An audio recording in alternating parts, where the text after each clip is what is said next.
This conference will now be recorded.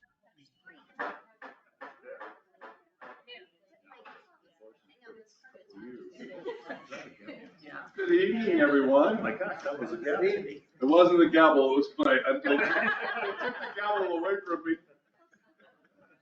I don't know why they keep taking that gavel away from me. Order in this court. Welcome to Milliken. I think this is I was trying to get in that, every meeting I've ever went to has always been over there, and I was, where's this meeting? And Matt pulled up on, where's the meeting? He goes, it's over there. I'm like, Let the mayor say hi on her way out. yes. No, come on in. It's, She gotta leave, but. well, that's all right. Well, that's all right. Thank you so much. Thank you. Go ahead and say something. Tell us a little bit about Milliken. Well, we're a growing community. We have done a lot of projects in the last couple of years for our infrastructure, working on roads, storm drainage in particular. A couple of years ago, we had some very heavy rains that washed out a lot of items, a lot of angry citizens. So we, again, are upgrading our storm drainage. We're just trying to make it a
Aye. All opposed, same sign. Moving on to item number 4. And Mr. Chair, it looks like we're reconnected to the internet, so if you wanted to put a call out. All right, we moved on. We did the approval of the minutes.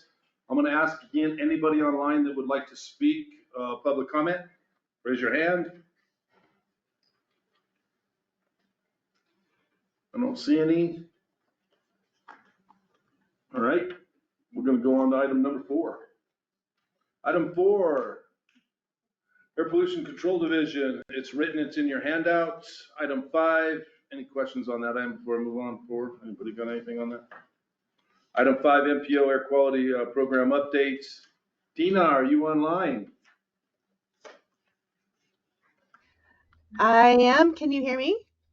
I can hear you. Welcome. Thank you. So tonight I was hoping to talk a little bit or go into a little bit more in depth and about the voluntary reclassification that Colorado will be seeking in terms of ozone non-attainment for the Denver Metro Northern Range, excuse me, Denver Metropolitan non-attainment area. So there was some recent data that just came out as a result of the RAC's air quality or ozone attainment forum yesterday, and I was wondering if it'd be okay to share some slides with you that are not in your packet. Yes, ma'am. It's $5 a slide, but you're more than welcome to. Yeah.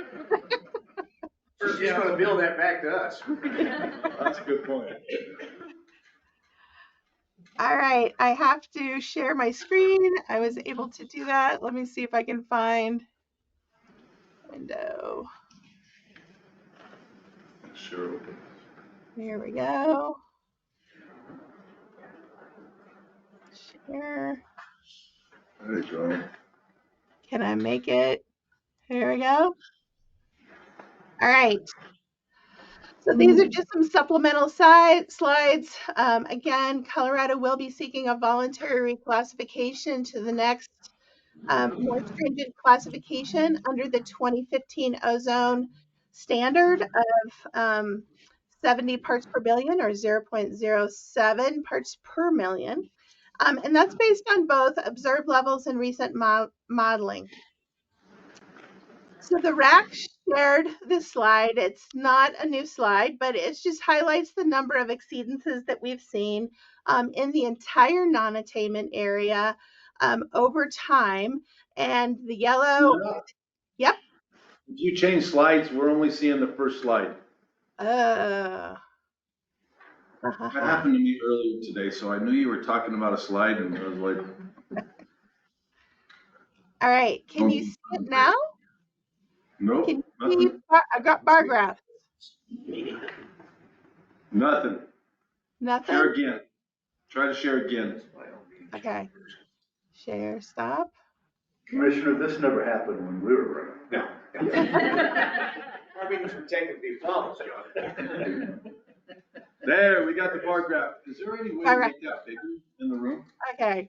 So I'm just not going to put it in this other mode. But anyway, so again, this chart is nothing new. The RAC has shared it several times, but it just highlights the number of exceedances per year that we've seen of both ozone standards over time. And you'll see that, you know, it continues to be fairly high. The RAC also then shared, based on observed values, what values we'd need to see in the following 2 years in order for each monitor to demonstrate attainment with the 70 parts per billion standard. And so in the middle of that chart, what you'll see is Fort Collins West, Greeley, I think Fossil Creek in there as well, but they all are requiring, you know, 70 or lower and, you know, mostly 64 and 65 parts per billion over the next 2 years as the fourth maximum daily 8-hour average that can be observed, and the 3-year average still meet the 70 parts per billion standard. So those numbers are really low. Hopefully that's calling out to you. And I just want to highlight that, you know, in years past, we've focused on the 4 trouble monitors, the Chatfield, Fort Collins West, NREL, and Rocky Flats. But tonight, let's talk about specifically the monitors that are in the Larimer and Weld County area. And so what you'll look here, you know, some lovely squiggly lines, and we've got some monitors. These are This data was taken from EPA Air Now, so it's EPA certified monitors. It does not include I know Weld County's got its own monitoring stations, does not include that data.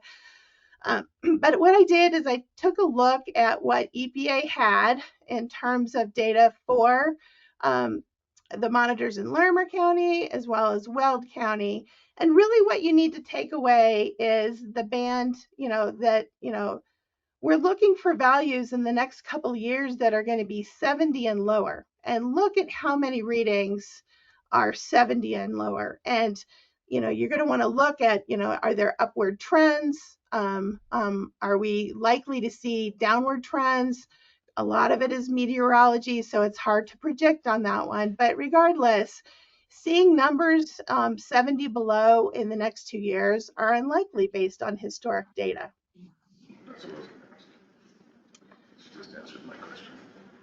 All right. So I also The looked slide, at, Deanna, in that slide, what was our maxes? We can't really see it. It's pretty small for us. We see a lot of pretty colors.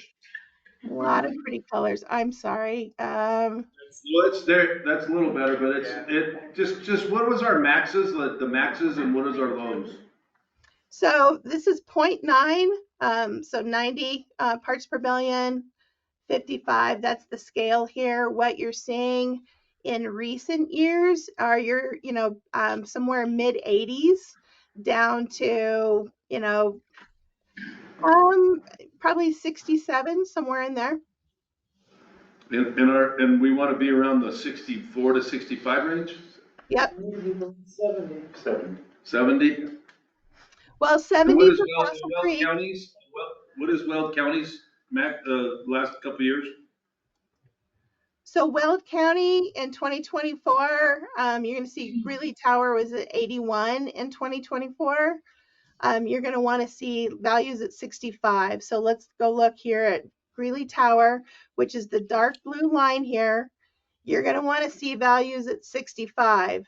Last year, you were over 80.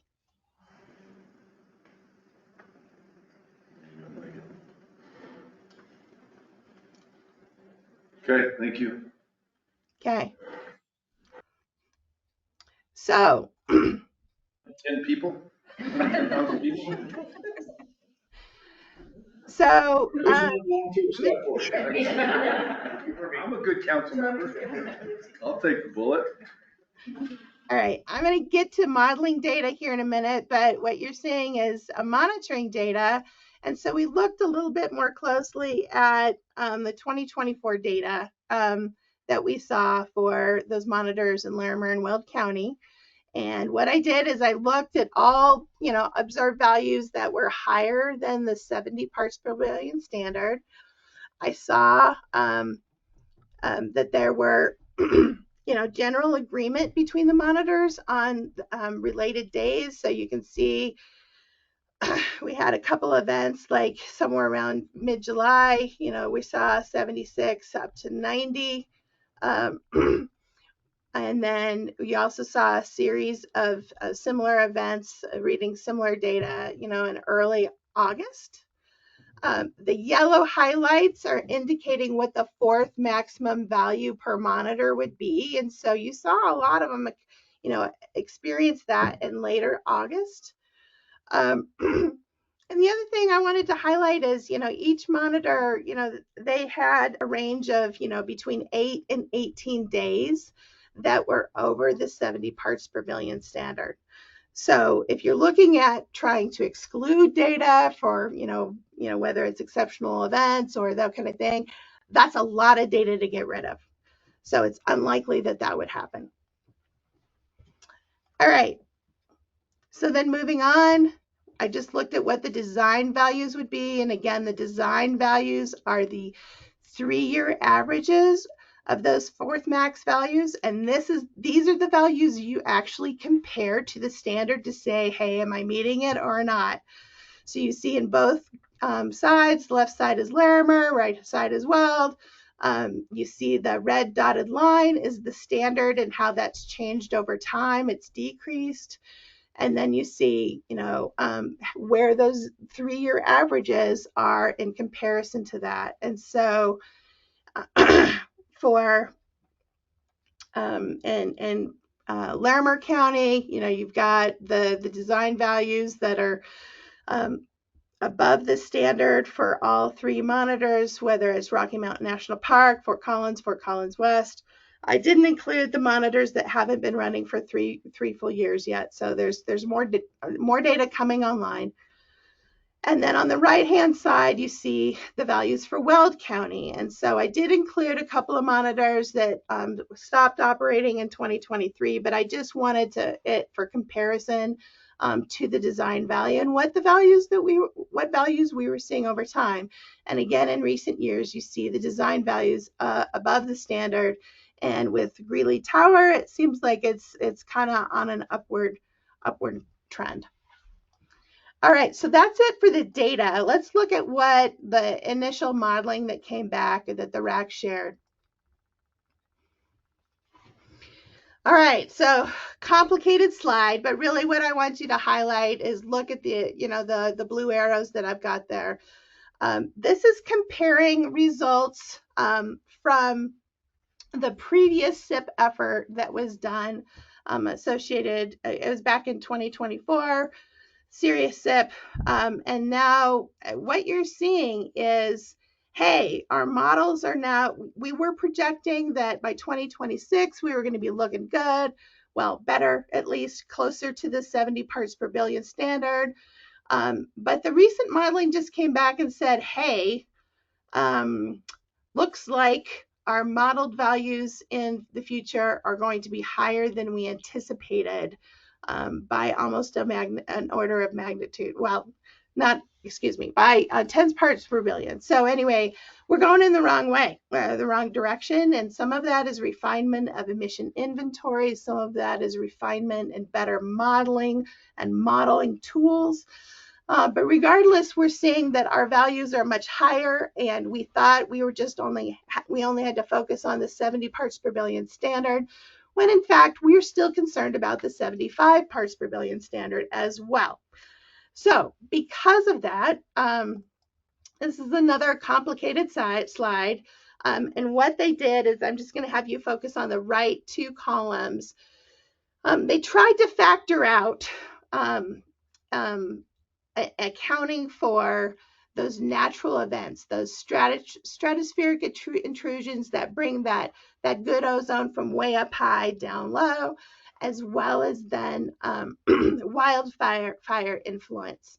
And regardless, by trying to factor that out, you still see high values somewhere around 80 parts per billion. They're less than the previous slide, but still they're above the 75 parts per billion standard, and we're still trying to get to the 70 parts per billion standard. So regardless, we have a ways to go. And for those reasons, the RAC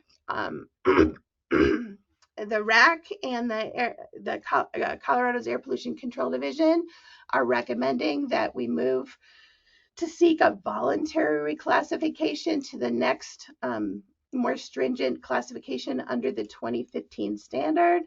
And that kicks in some automatic reduction strategies. At the same time, it allows us more time to better understand what's going on and to craft control strategies that will help us at the monitors. So that was a lot of information. I think that was 9 slides. I don't remember how much you're going to charge me per slide. $45. $45 to tag onto a bill. Okay. The question being, as far as, so we go from a standard that's 70 parts per billion now, at the next more severe level, is it 65 parts per billion? No. So the standard stays the same. Okay. We just get more time to develop, to better understand what's going on, because again, models just came back different than what we anticipated, right? And we're also seeing it at the monitors, right? Where we've been seeing this departure from observed ozone levels, and it's not responding to the significant emission reductions strategies that have been put in place. So we need time to understand that and make sure that we can develop strategies that help us move in the right direction. So what are these automatic strategies that kick in? How shall then we be punished? Exactly. All right, so one of the strategy or one of the things that automatically kick in is with this next classification, associated with new construction or modifications of existing operations. Those operations are subject to more stringent requirements at certain thresholds, and those thresholds lower. This is really not a big deal other than the northern part of Weld County that is not already triggering those same major source thresholds. So that kicks in. There are going to be some contingency measures that it's still up for debate. That some people, that's what they're designed to do, is if you don't attain by a certain date, they kick in, right? But there's some question about those. So that's consumer products VOC content and architectural coatings VOC content. But the biggest ones are the the requirements for new and modified sources and the offset requirements if they want to do any new construction or if they want to modify their operations, they have to offset any increases in emissions by a greater amount than they would have in the past. Dina, when you refer to they, who are the they? They, in terms of who, so it's sources. Saying they have to do this and they have to do that. Who are the they? That's industry. Oh, job providers. The answer is yes. Okay. Okay, so there's a whole lot of other stuff in that report, but I really wanted to focus on this. We'll look more closely at, we should be getting some data back on the modeling that gives us source apportionment, which breaks down the amount of emissions that are contributing to the ozone at these different monitors. And we should hopefully have that in June. So hopefully we can then be talking about that in July and August. Dina, one last question. RAC is suggesting we make this application. But is it RAC themselves that makes the application? Who makes the application and who approves it?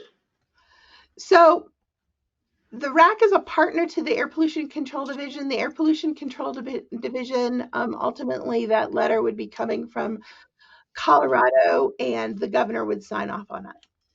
Okay. So has the Air Pollution Control Division agreed to submit, and then it goes, I'm assuming, to the EPA, unless the EPA grants that? So Colorado or CDPHE has put forth a letter of their intent to do so. That is on the RAC's website. I can share that. I'll track that down and share that with you. They have not put forth the letter yet. They're just identifying their intent to do so. And I believe I'm anticipating that this will happen after the legislative session, but I'm not sure. They haven't actually given us a hard date of when that might happen.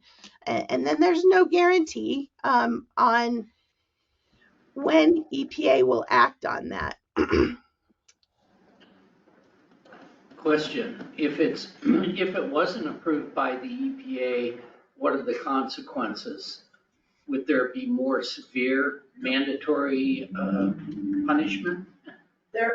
My understanding, and you can correct me if I'm wrong, is that part of the reason that for the voluntary reclassification is to avoid some penalties. Yeah. And to really give some time for those strategies of which are listed in that letter that the air quality, Air Pollution Control Division sent to the RAC. To give time, to give till 2032 some time for those control strategies that have already been put in place to, hopefully change the numbers, lower those numbers.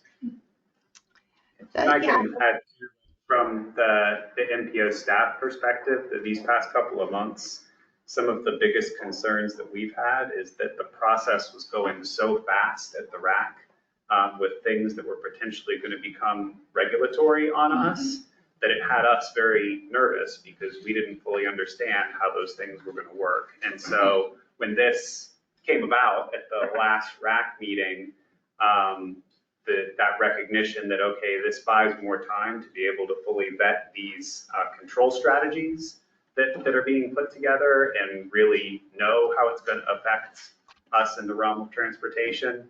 From my perspective, that was a net benefit of going this route. Now, it's obviously like in the larger statewide perspective, there are trade-offs with it for sure. But I think on the transportation side, the ability to be able to do that vetting on the control strategies is a net benefit to us.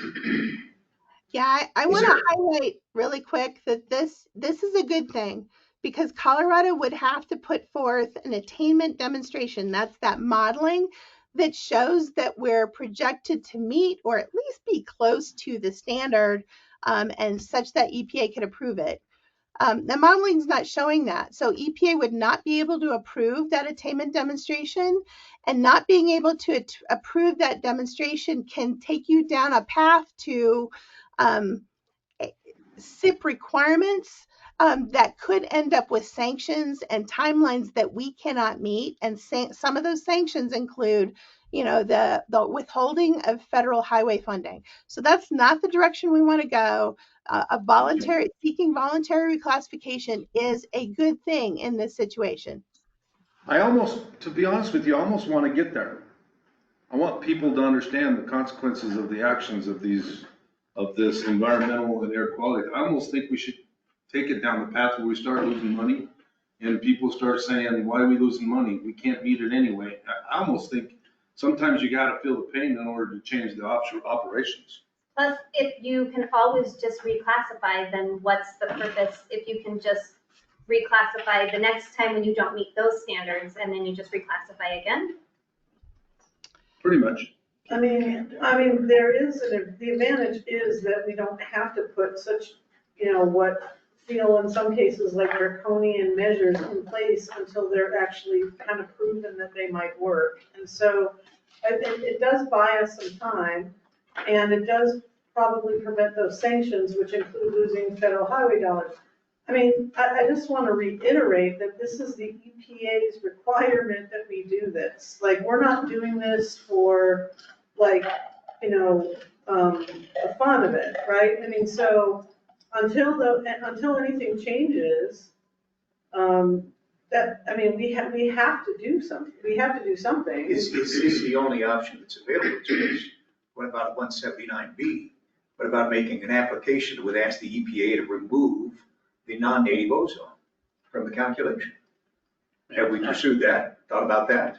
Well, I mean, we have Because written a the letter. cost to industry, the social cost of this is astronomical. It's something that can't be modeled, which obviously we can't model our air quality anyway. The cost of this is astronomical. Why we refuse to pursue a 179B on this is beyond me. Is there a reason why RAC won't consider that? Why? Well, it's not the RAC that would consider Then who that. does? I mean, I would think that that's CDPHE and the Air Pollution Control Division that would have to do that. The RAC is just a nonprofit entity that Controls the regulations. Right, and puts the that makes the regulations. No, I mean, those have to be adopted by CDPHE. I understand. There's recommendations that go forward, and clearly here's a case where CDPHE didn't, they went a different route than the RAC was potentially going down. I'm not saying this is perfect, and we also have the letters that we've written to the EPA that, and I don't know if there's Paul has any news about that, but we did have, there are the letters that we've written to the EPA in conjunction with other Western states to see if some of that can happen, and I don't know where those are at. Yeah, there's representative from the Western, the Intermountain West NPOs has met with the new EPA administrator, had a conversation. And I think that's kind of as far as that has gotten. It's a whole new slate of people who have stepped into those roles. Wasn't Maricopa County successful in their 179B application? I don't know, Tina, do you have? I believe I'd read that, information on yeah. that? Dina, does you know about that, or? So EPA, they're working with EPA. I don't know that it's been formally approved at this time. I know that EPA is also working with Utah as well. So we're going to follow those, and we will have more information on international contributions when we get this source apportionment modeling phase completed. And that's the information we should see in June and July. Deanna, we got a new EPA Region 8 coordinator. I think they just hired him. Best name on the planet, Cyrus Western. Well, what a name. Movie star / EPA administrator. EPA Region 8 administrator starts like soon. I mean, they just hired him. Yeah. Help me understand, Paul, I sat on this council forever. I understand the functioning of the North Front Range NPO, understand what our job is there. But when we sit as the air quality, what are we, the Air Quality Planning Council, what is our responsibility as that council? What formal action do we take? I have, since I've been on board, I have seen that as being linked to our role in transportation-related emissions. And because you can't entirely separate that from all these other types of emissions, that's why we end up having these wider ranging conversations where we're addressing other sources of NOx and VOCs, because they all come together. I think that the maybe kind of most direct and effective ways that that we drive action are the fact that we've got a representative from the RAC who speaks for this board, and then our ongoing interactions with the Intermountain West NPO group in trying to advocate for more sensible background ozone policies with the EPA. I think those are kind of the two most effective levers that I've seen since I've been on board. Would it be possible for this organization to formally ask our RAC representative to pursue a 179B application? How do we do that? I don't have that information. I don't know if Commissioner Stevens or Dina knows. I can talk to, I don't know that that's in the RAC's purview, but I could certainly ask Mike Silverstein, and I don't know if Dina knows about how that procedure works. So my recommendation would be to wait for 1 to 2 months until we get the source apportionment out. That's going to tell you how much is coming from like Canada and Mexico. And that's going to give us some insights, because the other data that we have is pretty old at this point and stale. So once we have that information, that then we can kind of talk about how to advocate for addressing international or accounting for international contributions. And I would recommend that we reach out to our new Region 8 director and have him come up and maybe sit with his Air Quality Council board and see if he's willing to talk to us about strategies and what he's working on, and sort of get his input, because that's going to make a difference, right, with the new Region 8 director. I have a contact there. I'll be happy to make that request. I'd love him to come up and let's talk to him about some of this stuff, and maybe put a request out and see what he says. Well, I mean, and Dina is right about waiting the couple months, because, I mean, then you would have the data to say, this is the number that we believe that comes from the international, this is where. What he wants. But we also probably want to get on a schedule for maybe 2 months out to get on it now. Sure, for sure, yeah. If we're waiting, perhaps we should wait on making this request of the EPA as well. If we can wait on one, we can wait on the other. Yeah, if you're gonna wait on one thing, and then I guess the other thing I'd like to know in all of it, if we're just weighing apples for apples and things out there, is how much federal highway dollars would we lose if we didn't? Like, what are the numbers? We see on the roadways to begin with. Like, I would just like to see, if you're gonna lose that money, how much money is that in the great scheme of things as well? I'm not sure. I'm not sure that they would have a number for, I mean, we don't even have surface transportation reauthorization, so we don't know what kind of numbers are out there, right? I mean, at this point, that. Well, we're still under the IJJA until October 1st of 26. So we're still under IJA. We're good until probably next. So we're not. We've all seen extensions. Those might not be the only sanctions, though. I don't know that there won't be, like, things that we're required to do, like reformulated gasoline and other, I mean, that there are Drive other 3 sanctions. days a I don't know what this, you know. I don't COVID. know what the other Stay sanctions home are. for 3 days a week. We're good. I mean, do you know that, Dina, of like, is it just federal highway dollars? Because it seems like people here, at least some people, we haven't heard from everyone, are willing to lose those, but I mean, there could be stricter regulations on industry too, that already exist, and I don't know about that. Well, most of the requirements have already kicked in for the greater non-attainment area, except for that northern weld strip. That northern weld strip, this is going to all be, New records still. and I mean industry in that northern weld strip. Car. That one damn car. All right. Two cows. Dina, do you have anything else, or have you exhausted your information? I think that's plenty. I just want to invite you, if you have specific questions, please reach out and we can talk more. Thank you very much. Thank you.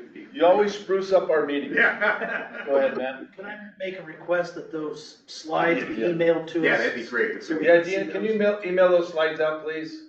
I Yeah, will get them to do Paul. that right now. Yeah, get them to Paul and then Becky, and they can get them out to us. Thank you. Yeah.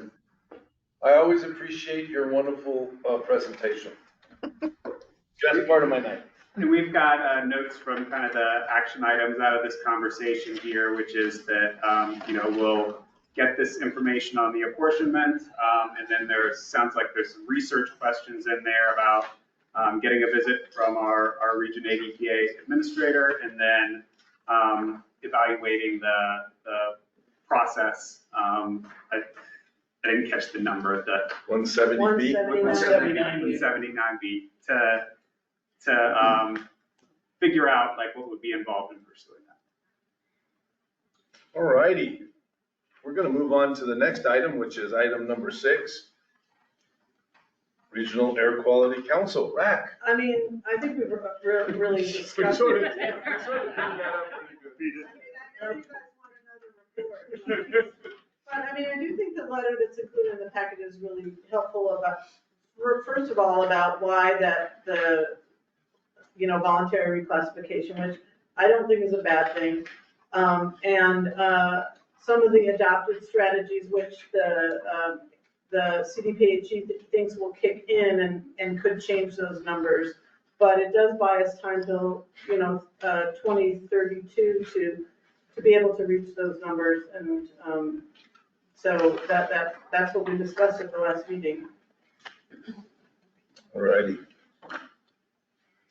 Thank you very much, Commissioner. The next one is Non-Attainment Air Pollution Mitigation Enterprise, NFRMPO.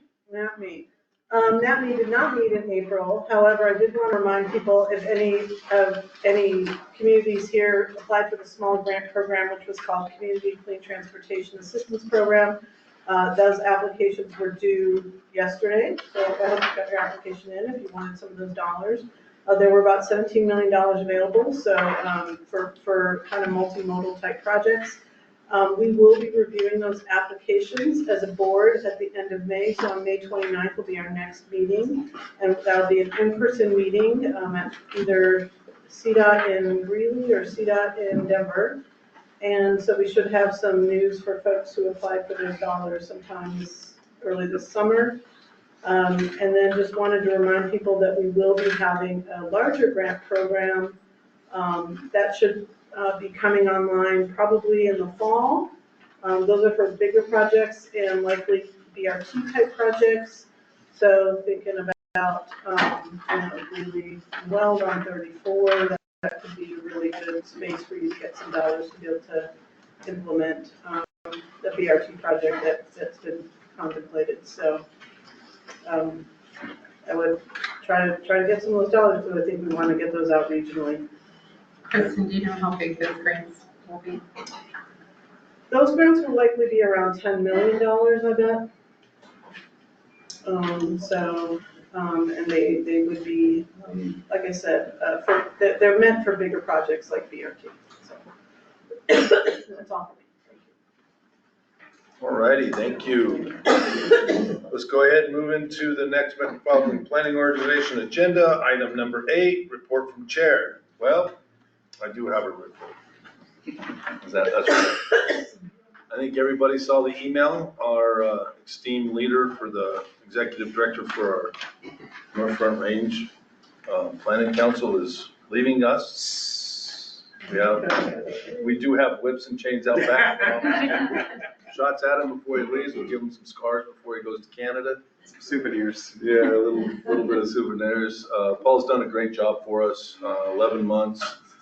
Totally understand, he's got some family decisions he has to make, and I appreciate his dedication. One of the things he told me when he interviewed was family's gonna take precedence, and I didn't disagree with him, so. Bad for us, good for him and his family, I think. So, he provided us 4 weeks' notice. His last day will be May 23rd. The executive committee met, God, I'm losing my days, this week sometime. Yeah, Tuesday. Met Tuesday on an emergency meeting to talk a little bit about a transition and how we wanted to move forward. And I wanted to present some of our ideas to make sure this board's comfortable with what we're doing. First, the thing that I would say is we asked Becky to be able to step in as acting, because she's done it before. Done it before.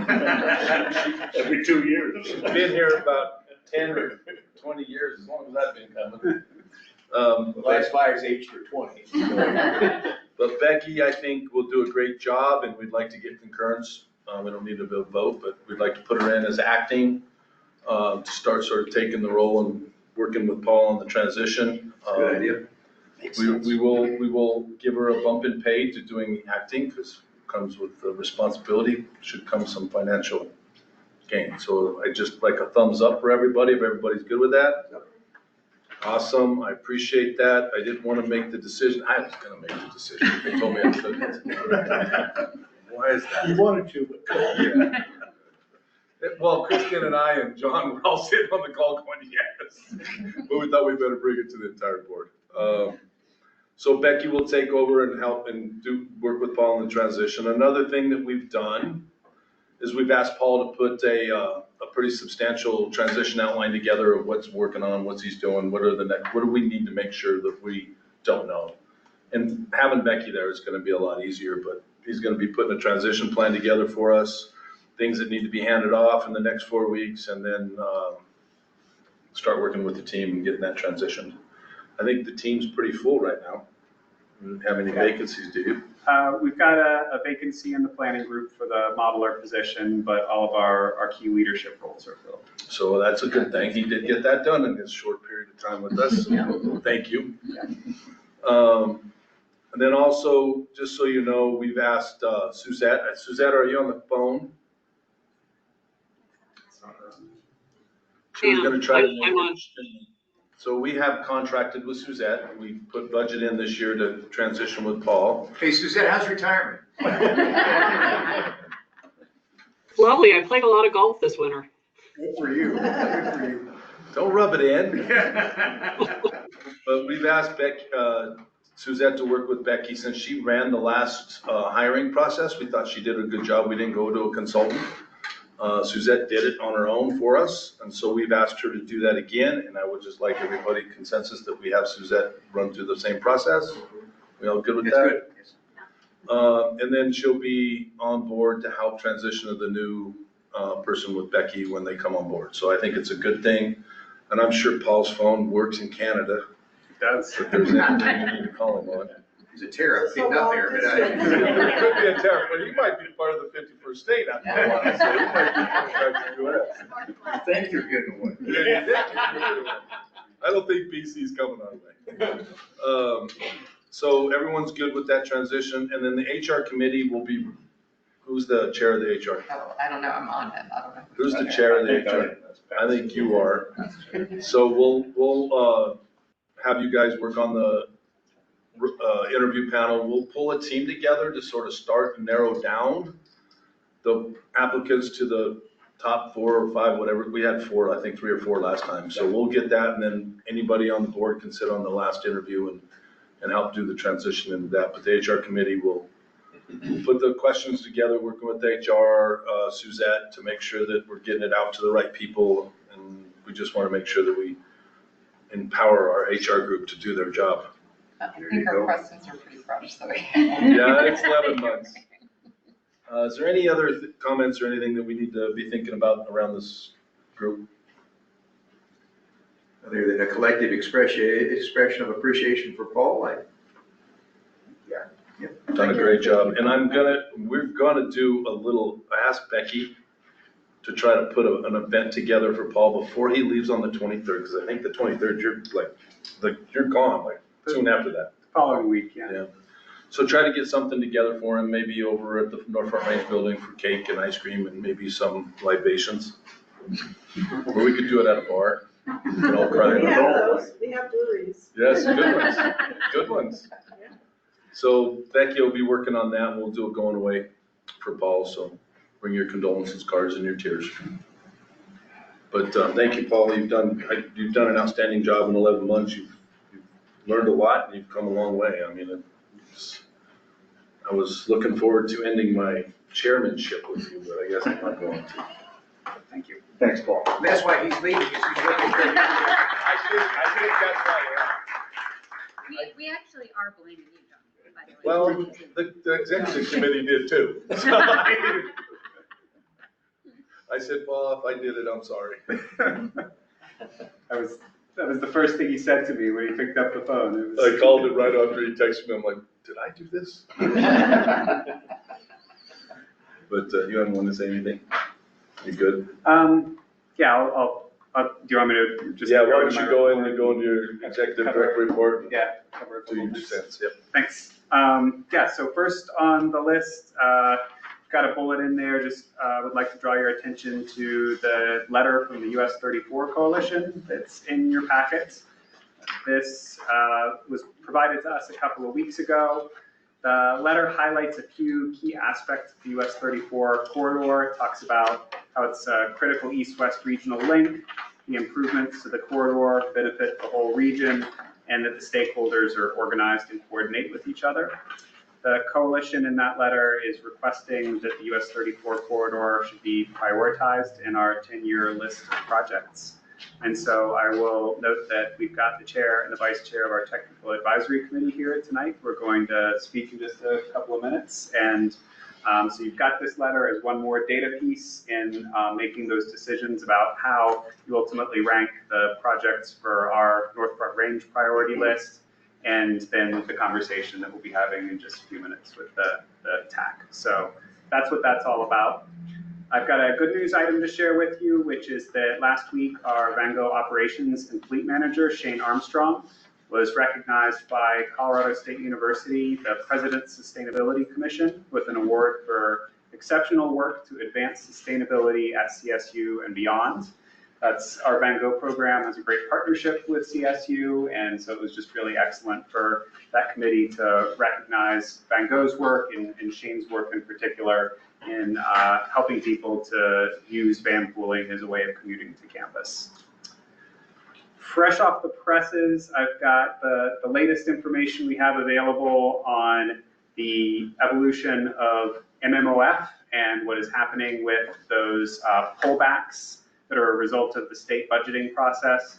It's stacked today. They discussed the MMOF reductions, and we got a little more clarity. It's looking like it is targeted at years 23, 24, and 25, focused mostly on 24 and 25 funding years.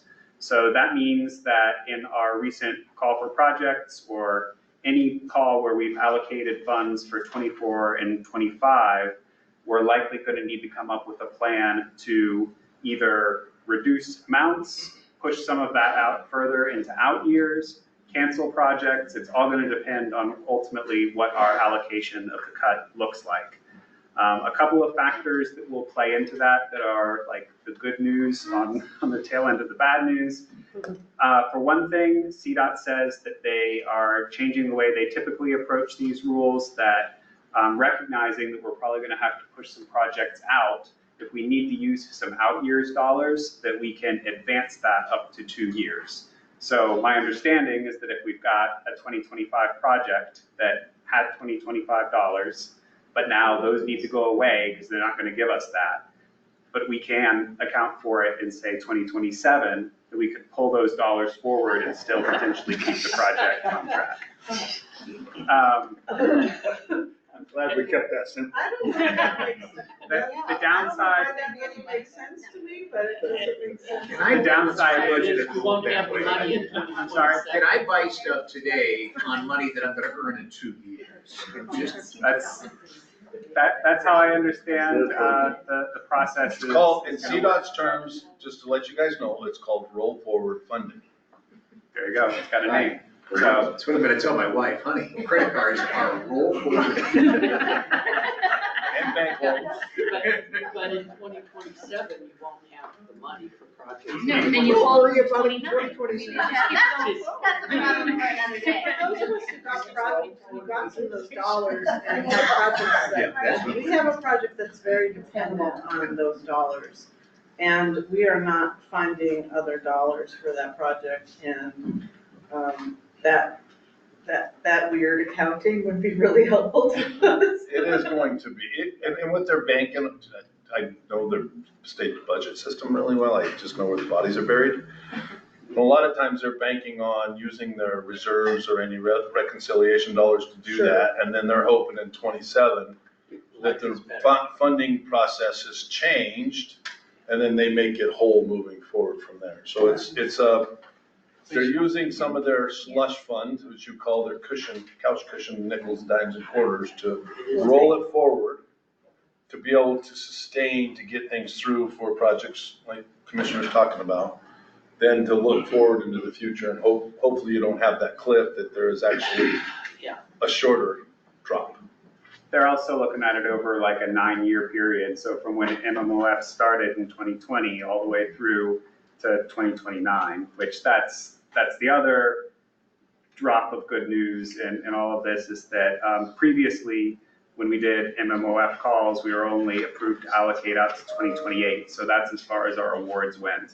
But now they're adding 2029 onto that with an allocation. So even though some projects might get delayed for funding and we might need to do some of this, rolling forward of the funding in later years, there's one extra year hanging out there too that helps to offset a little bit of that impact. But I think there's still going to be impact. It's still, There'll still be a smaller, hopefully it's a smaller cliff. Right. That's what their hope is. so that was what we got today. I think that's something, I mean, we're happy. There again, we have some projects that, probably won't, one that might not happen without those dollars. We would have to figure something else out. So. I think the key is just don't start any more projects, because Yeah. what you get Probably is it. won't. There's no money to do anything. We just have to get Yeah. this one that's going. Yeah, and I think that was a big takeaway, is that we are in this kind of squishy period here for, maybe it's a month, maybe it's 2 months, until CDOT, does this analysis and comes back and says, North Front Range, here's the dollar amount that you need to cut, here's the status of all your projects that have been awarded and where they are, let's make this work. We don't have that data to be able to map out really what the impact is yet, but we'll get there in the next couple of months. Yeah. Doesn't that make it harder to, like, your project priority going forward? How can you fund new projects if you don't know what you got, right? Yeah, I think that's the gray area It for wouldn't the make next. sense to move forward with new projects until you know. I mean, but yeah, and some of us are just happy to have the old projects maybe go, move again. I'm not even worried about new projects at this point. And we gotta be honest, there's a lot of projects that you get funding in 25, 26, and it's 27, 28 when it's actually expended. Yeah. So that's another thing they're banking on, right? No project has ever went out in 3 months. Yeah. Just history. All right, well, I like, that kind of good news. Squishy good news, squishy. For his last meeting, he's given us squishy good news. I think, that was the substantive items that I've got. And then just to wrap up, thank you very much, everyone, for the kind words. This 11-month tenure with you all has been fantastic. I've loved the job. I wish I could package the job up, package you up and all the staff, the communities, and take you all with me, but I can't. So, it's sad. I'm also excited. I think, this will be a change needed for my family, but, genuinely sorry that I couldn't spend more time with you. It's been a great run. Really appreciate being a part of the organization, and just thank you so much. I hope we've gotten some really good things accomplished over this past 11 months, and I know that the organization is going to be in really capable hands with Becky, and I'm sure it'll make a transition to new leadership very smoothly. So thank you. All right, on that sad note, let's go to item number 10, Finance Committee. It's a written handout. It's in your packet. Item 11, Legislative Update Report, written in your handout. Item 12, TAC. I think written 10-year prioritization list update. And then item 13 is written, Q3 2025 tip. And then also written is item 14 is the mobility. Is there any questions on any of those items? I think for the number 12, the TAC item, we'd like to have just a couple-minute discussion with the chair and the vice chair of the TAC. Beautiful. Come on up. Come to your podium or your desk. Come on up. Sit in the really big chair. Sit up here. I'll move my stuff over so. So I will just set the stage on last Wednesday, so the 23rd, I think it was. We had an hour and a half work session with TAC members. It was a really good constructive work session to talk through the scoring criteria that were developed, or that I developed based off of the Transportation Commission's scoring matrix that they created in 2019 to 2020.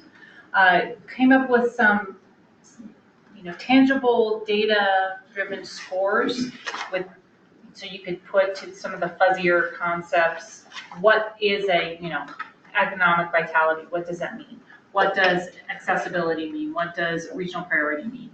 And so we worked through each of those and talked through what those points were and how we got to all of that. And then I'd like to turn it over to the chair and the vice chair to talk through the TAC perspective on this.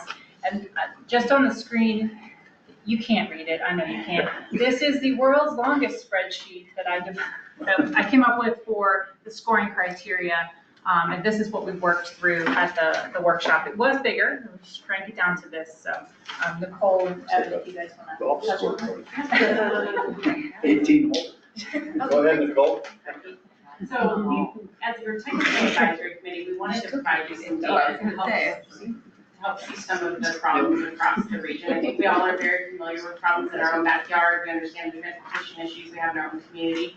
We wanted to give you some apples to apples data throughout the region to be able to look at all these projects and see what they look like with some of this criteria, so you get a better sense of what the problems are in the region and make sure we're prioritizing problems where we have needs.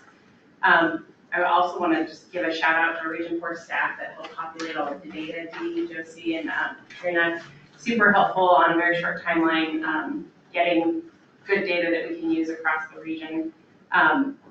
The TAC prioritized US 34 and I-25 projects in the first tier, so that was a lengthy conversation about what our greatest regional needs are. And all of the first tier projects will be prioritized. You'll be getting that next month. I think Becky needs all of the comments back on this by comments back on the scoring criteria for April 28th, and then any comments or questions regarding the projects in the list by Friday, May 9th. And then all of the project sponsors can respond to those questions and get responses by May 14th. And then, did you want to talk a little bit more about the scoring criteria? Yeah, definitely. So where we kind of landed on things with the TAC as far as our scoring criteria, really kind of echo what's in PD 14 as far as the Transportation Commission's guiding principles. The basis of those is going to be based on safety, mobility, economic vitality, asset management, strategic nature, and regional priority. We also added another subheading or another group of points for project readiness. So I can kind of go through this spreadsheet here. You may want to zoom in and maybe head it left a little bit. So that first heading there, hard to see, but that's safety. There on kind of the center of the screen there. So what we're looking at as far as safety is a total possible points of 30 points out of 100 total. And how these points are allocated for this column is going to be based on LOSS. And that's data that we received from Region 4 staff, from Katrina and the group.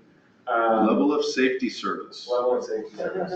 So this is a key indication of how an intersection operates, how its safety level is. So basically what we're looking at here is you get the project gets the full 30 points for an LOSS of 4, half of the points, 15 points for an LOSS of 3, and then for intersections that functional quite a bit better, LOSS 1 or 2, that's going to give 5 points. And then next, we're looking at mobility. So we kind of broke this out. It's a possible 20 points total. For mobility, we're looking at travel time index, which really compares peak flows on a corridor compared to normal free flow traffic. So that data is something that the NPO provided for the spreadsheet and populated that data throughout the spreadsheet for all the projects. And then the next one's for volume to capacity ratio or VC ratio. That's a possible 10 points. Moving back, the travel time index was 5 points. So VC ratio is 10 points out of the possible 20 for this category.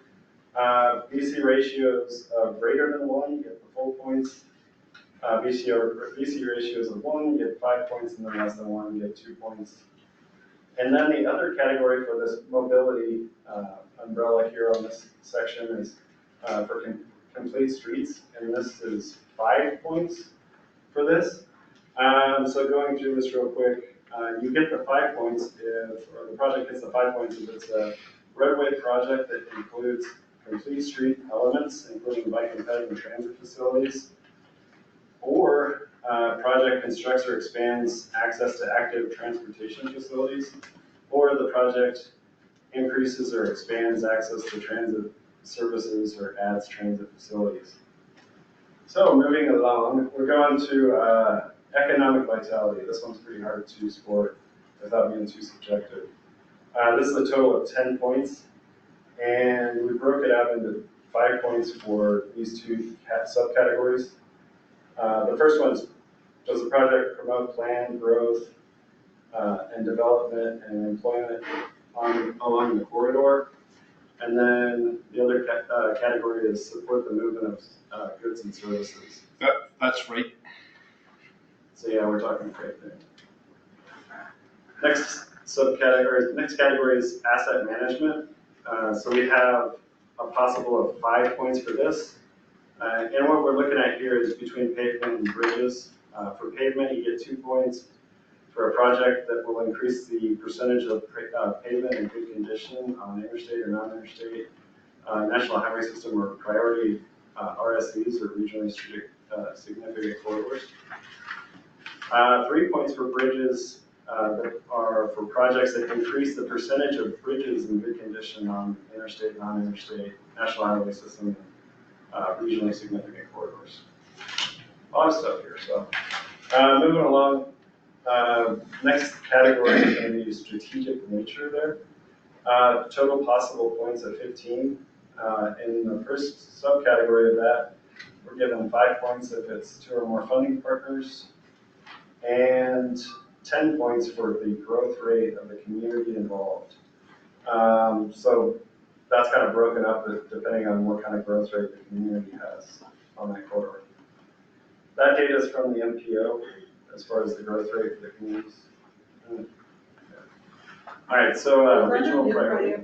Criteria, so. Huh? Is that a new criteria? Growth rate of communities? Have we considered that before? No, we have not. This was something that the TAC came up with to sort of put a data point on economic vitality. There was a lot of discussion around what does that mean?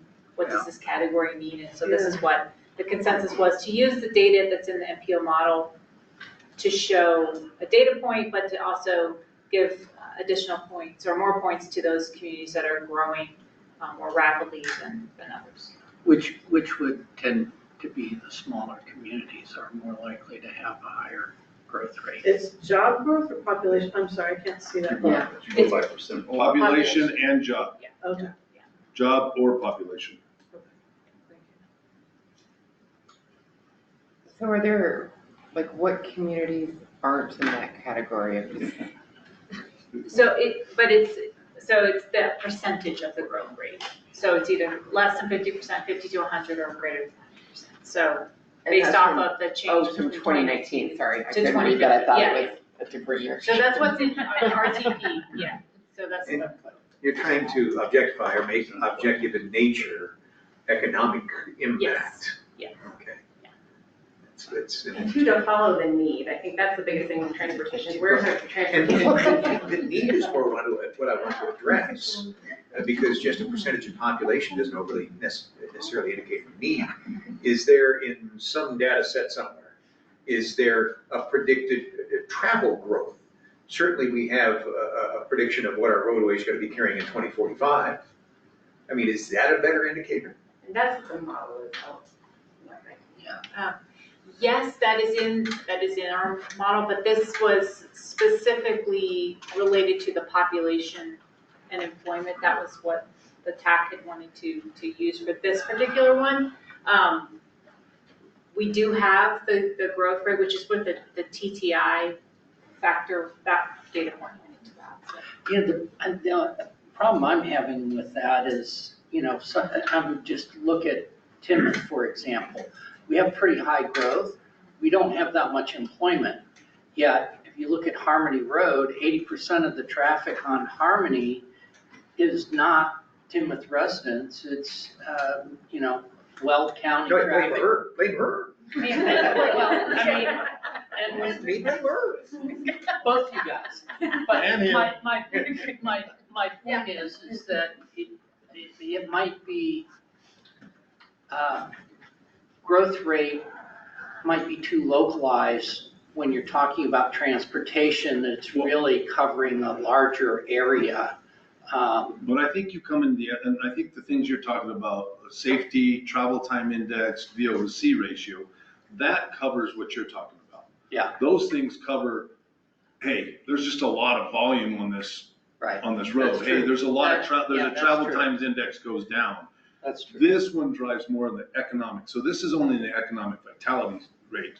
The other things you're talking about, you're going to drive LOSS, travel time index, and VO/C. And from, to use the trustees, you trustee or counselor? Council. All right, sorry.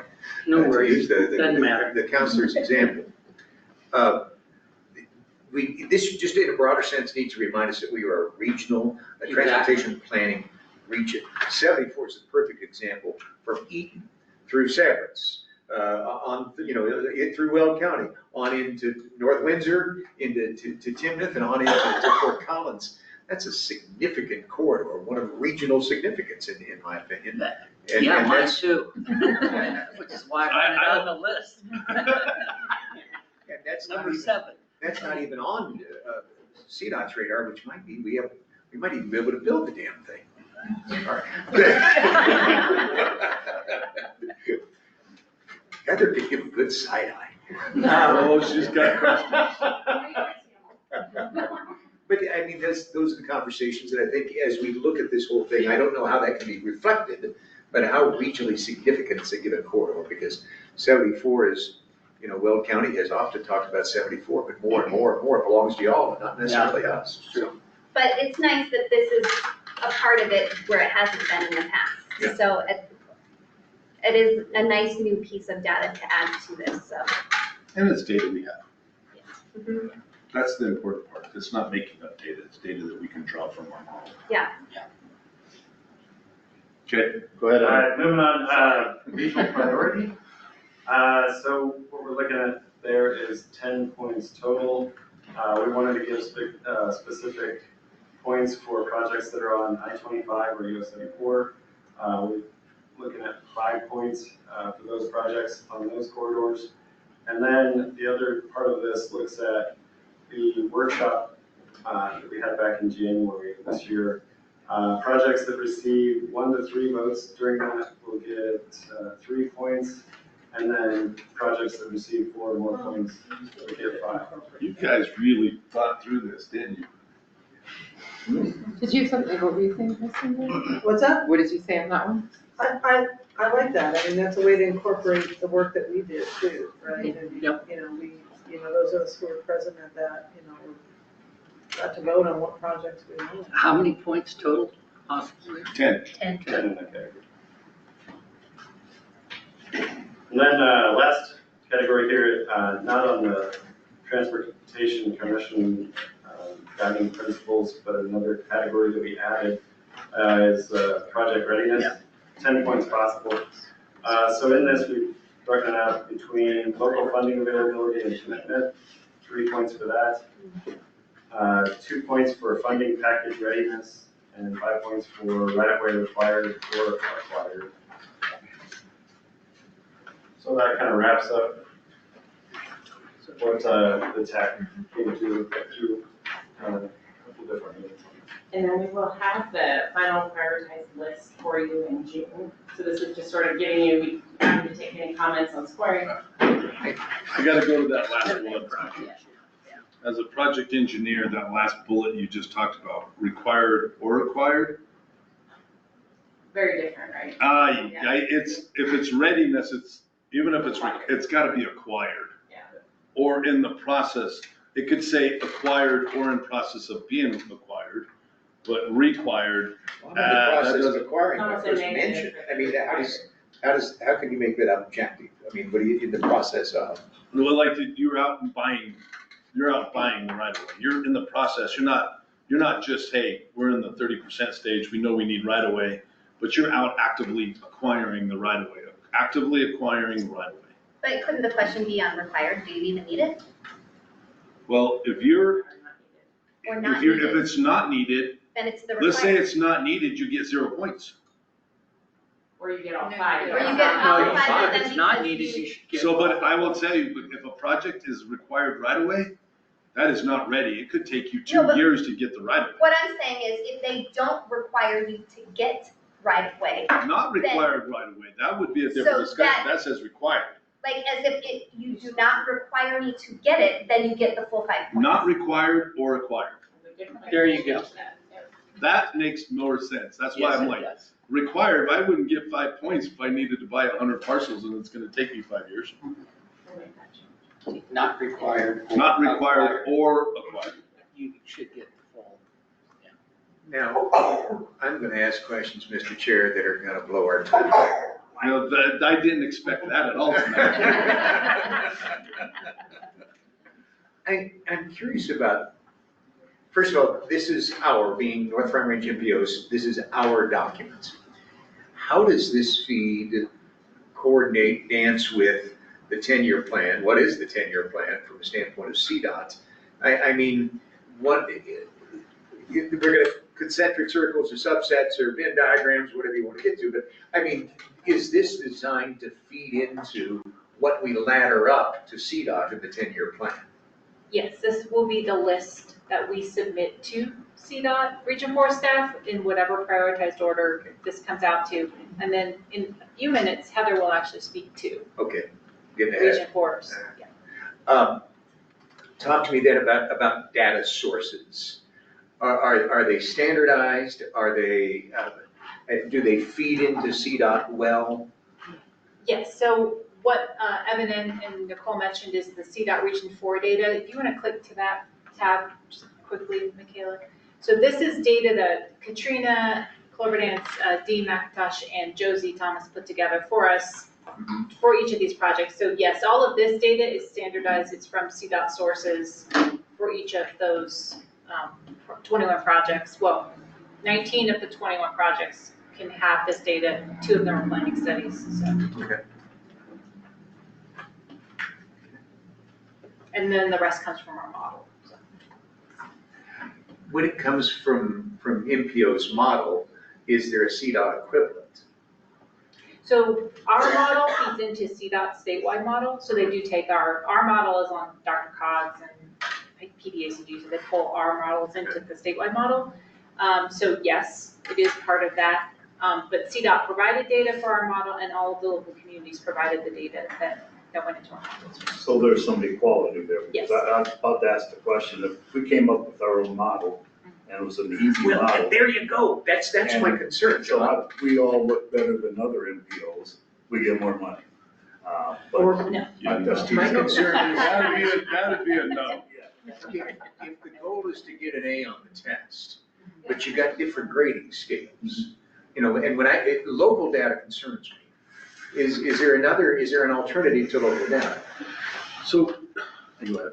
No, I was just saying that in our model, Uh-huh. we pull it in and our consultant sort of cleans it up and makes it all nice. Consultants do what consultants do, which is model.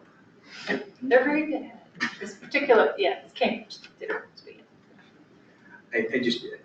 I want to make sure that we are grading fairly. Yes. And that the same standard is being applied to everything. So I think what you're saying is the model is only as good as the data that goes into it. And if the data that we're putting into it from the locals is not accurate or swayed, Yes, the model could be flawed. yes. Because a lot in our models, all our communities have to say, what is our potential developments, what are the TMZs, is that what they're called? TAZs. And we say, hey, you know, I could promise you right now that if Timnath is getting Eagle Stadium and they're still in negotiations and they haven't nailed it down yet, that might not be something they give to. You had to choose that as a metaphor, didn't you? So I will say, We so are getting that. I heard. That's controversial. so we're talking about two different My big models. Timnath, I love it. But it's on 30. So we have our land use allocation model, which is where the developments go, the population goes, and the employment. Those control totals for the population and employment come from DOLA. DOLA gives us, Department of Local Affairs, that they give that to us. They have control totals for every region, and then we have control totals for each of our TAZs, traffic analysis zones, that we then put in. We go through a whole process with our TAC members, model steering team, to make sure that, like one year we had like 50,000 people in the Loveland Airport area, and they were like, no, 50,000 people aren't gonna live here. So anyway, so that, you know, we do have quality control. Then that model run feeds into the traffic model, which is traffic counts. So those are traffic counts that CDOT does, you know, when you see the ropes out there. So that's what feeds into that. And then the trips are both of them combined. So What's KSI? that is what is Killed serious injury. killed or serious injury? Yes. Fatality. Not good. Safety Not data. good. Not a bad stat. Yeah. We did decide for this exercise to use CDOT's data, but I think the one thing we've talked about it a lot before, that data is old, right? It's 2 years old by the time we get it, and so sometimes local agencies, I know both for Collins and Loveland, have current data as those crashes are happening. We're vetting that data, and we have current data. And so we are, for this exercise, using all of the same data, but I would say that's the one area where I really feel like in the future, as we get better, incorporating some of that, yes. Didn't the chair ask everybody to pull all that data and build our own Norfolk? We are. Wait, it's We are, yes. But it's not ready. For those more sophisticated cities, that puts a Milliken, a Johnstown, a Timnath, an Eaton at a disadvantage. Except we're And I going would- all fiber pretty soon with our data, so. But then if those people drive in those cities, and if we're making safety improvements to save their lives, is that, I mean, it's one of those that is good data to help you make better decisions. Right. But yes, I think if you have better data that's telling you a crash trend, getting to that sooner is the win, right? Right. It's helping to make things safer where we know we have an emerging trend. Over here at the Irish Pub, they might have a lot of accidents we don't know about. Well, I can take you to an intersection up here at County Line Road and Highway 54 right now. It's Yeah, I know you accidents can. that are not yet indicated. 19 and 60. Yeah. Okay, is there any other questions? Because now we've blown my schedule. But it's something that's important to, I think this is important. Is this presentation tonight, action, next meeting, is that where we're at? We'll bring it in June as discussion. Okay, thank you, thank you. Any comments on scoring criteria or projects? Actually, I think you guys did a pretty good job. I gotta dive into it a little bit and use it on my Saturday nights, but I'm gonna get into it. No, and that's transportation. That keeps me awake. All right, thank you very much. Very well done, team. Thank you. Thanks, CDOT, for supporting them in that. Now we're gonna move into, so was there any other questions of items 10 through 14 since we went back? Is there anybody that, anything they would like to, okay, we're gonna move on then. We're gonna go into the action item. Action item number 15, April 2025, off-cycle tip amendment resolution 2025-12. Jonathan, welcome. Thank you. The off-cycle April 2025 tip amendment includes 3 new projects from various agencies. The first project is the Taft Hill Road Corridor MMOF project. We need to do that project. We'll go through it because you've all talked about MMOF plenty enough. But know that this is the last project from the previous cycle that's going into our tip. Again, a bit of awkward timing, but the funding is in FY 26 and 27, so we've been told just to put it in, act as normally, and we'll update you guys as we know more. The next project is from Greeley with the Greeley Neighborhood Safety Program with $500,000 federal exploratory advanced research or EAR funding and $103,938 in local EAR funding. The last project is also from Greeley with the Greeley Evans Transit US 34 bus expansion 8020 with $3,508,404 federal FTA 5339 funding. 877,101 local funding in FY25.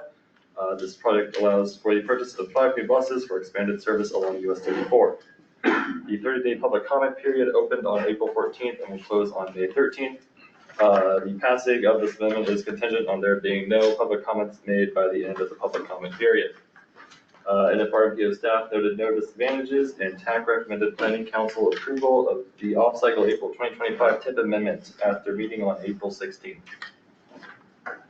All right, do I have a motion for resolution 2025-12 of the North Front Range Transportation Area Quality Planning Council approval of the off-cycle April 2025 amendment to the 2024-27 Transportation Improvement Program. And it's very light, so I promise you I can read that. So moved. Second. Got a second? Any discussion? All in favor with an eye? Aye. All opposed, same sign? Motion carries. Thank you very much, Jonathan. All right. Number 16, 2025 MPO Title 6 Plan Update Resolution 25-13. Becky. Hello again. As discussed last month, it is time to update our Title VI plan. This is a triennial plan that we have to update, so the last one was in 2022. So this one is for 2025. And there are new data points that were incorporated. So our 2022 Public Involvement Plan, our updated LEP plan, demographic information from 2019 to 23, as well as strategies for ensuring non-discrimination in program areas. This went out for a 30-day public comment period on April 8th, and it will conclude on May 6th. So far, no public comments have been received, and we're requesting that you approve the resolution adopting this plan pending no negative public comment. So I'll be looking for a motion for resolution number 2025-13 of the North Front Range Transportation and Air Quality Planning Council adopting the 2025 Title VI plan. Mr. Chair, can I ask a question? You may. So do we go out and seek, do we like send to certain groups or something to seek, public comment? Or do we just, have it out on the website and? So we posted it on our website and then we put it out on our social media accounts. Okay. that we have. Do we have anybody like a mobility group or anybody who, do we still have the group that, LCMC and then. yeah. Yes, we saw. Do those get run by them at all? We haven't. Okay. Just in the future, it might be helpful because they represent some folks that might be, included in the plan. So, in the future, we might want to think about something like that. But otherwise, I think it's great. Thanks for the updates. Move to approve the resolution. First, Second? got a second? Any further discussion? All right, all in favor of approval of resolution 2025-13? An aye? Aye. Same sign of disapprove. Carries. Just one clerical point, I think you Yes. can change the date there. Yeah, I just noticed that. So Yeah. Thank you. I just moved this to the future. Well, before it's signed. The resolution, dead. She's so far ahead of her work. did I miss the resolution? No, the resolution doesn't have it. It's in the It's just memo. in the. It's just in the. Yeah. Oh, it's just the in the- Yeah, the resolution. I was like, Yep. wait a minute, the resolution had the right date. No. Okay. Because you usually do catch those, Bill, you do. I'm always impressed on that. Bill's all over it. Number 17, 2026-2027 UPWP and FY26 budget resolution 2025-14. Becky, oh, Both of us. oh, Thank you, Mr. Chair. Yeah, I'm just going to hit a couple of key points on this one because we've had a pretty thorough vetting of the two pieces. So this is where the fiscal year 2026 budget comes together with the 2027 UPWP. The council discussed this item, the budget portion of it, last month. The finance committee has seen it twice now, had two discussions on it, and then at their April meeting just last week, they unanimously recommended adoption of the budget as presented. From the first discussion item, when you all saw it initially, we did note that we needed to increase the Van Gogh budget by $13,500. That's related to the increase in deductibles. So that's been changed in the budget as it's presented.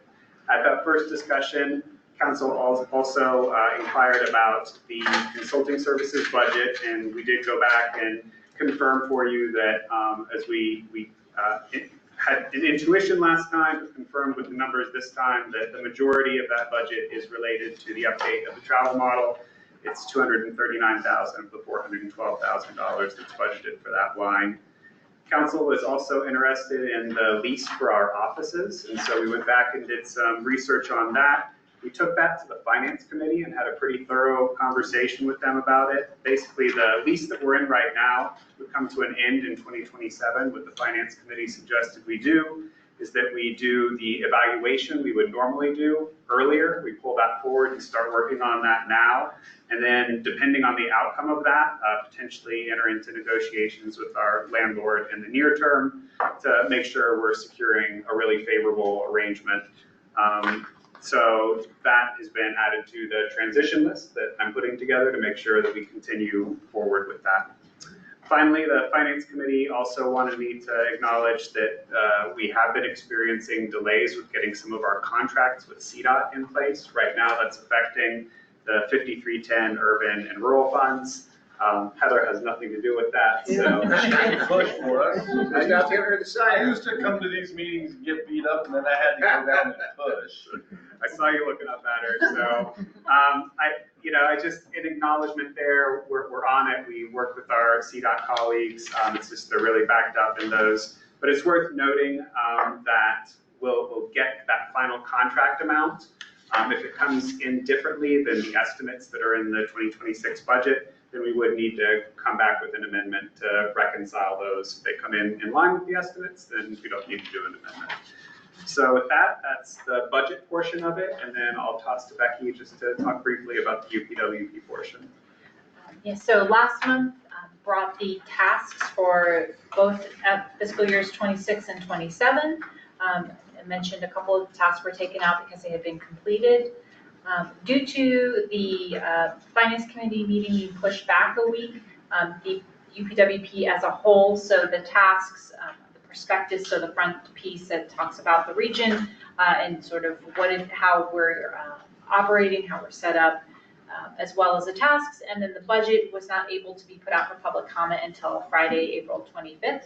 So the 30-day public comment period runs through May 26th.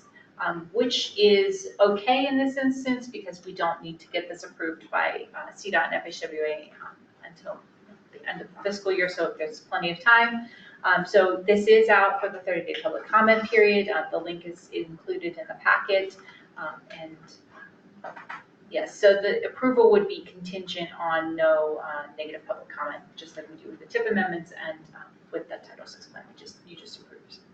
That's all that I have. Any questions for Paul and Becky? So we're gonna approve the resolution without that, assuming that we wouldn't have any negative public comment, is that correct? And I'll have to come back if it does. Yeah, and I would bring it back in June if it's. I mean, I doubt we will. I'll do it real fast. Yeah. Mr. Chair, move to approve resolution number 2025-14, the North Front Range Transportation and Air Quality Planning Council approving the FY 2026-2027 Unified Planning Work Program, the tax FY 2026 budget. I second it. We have a first and a second. Any discussion? You should read it. It's the UPWP is like so interesting. It's like, It's the best read that I can Well, put I mean, out. It's almost as good as the Grissom books. I mean, that. I mean, I read it, I write it. I've read it. I've read it. I mean, it is good because it does kind of talk about the work that we're doing. And it talks about the work you do. It talks about the importance of this group. It really is, to be honest with you, anybody on this board should read it. At least the perspective. you will not be hesitant in bumping her pay if you speak. And the person that writes, puts it together, is pretty good. It's pretty awesome. Look for her little snide comments. You know, we need that. All right, we got a first, second, no discussion. All in favor of approving resolution number 2025-14? Aye. All opposed, same sign. All righty. And we're gonna skip the discussion item. Come on down, Heather. We haven't had a discussion from you in a while, have we? Kind of have a little fun while we're staying late at night. You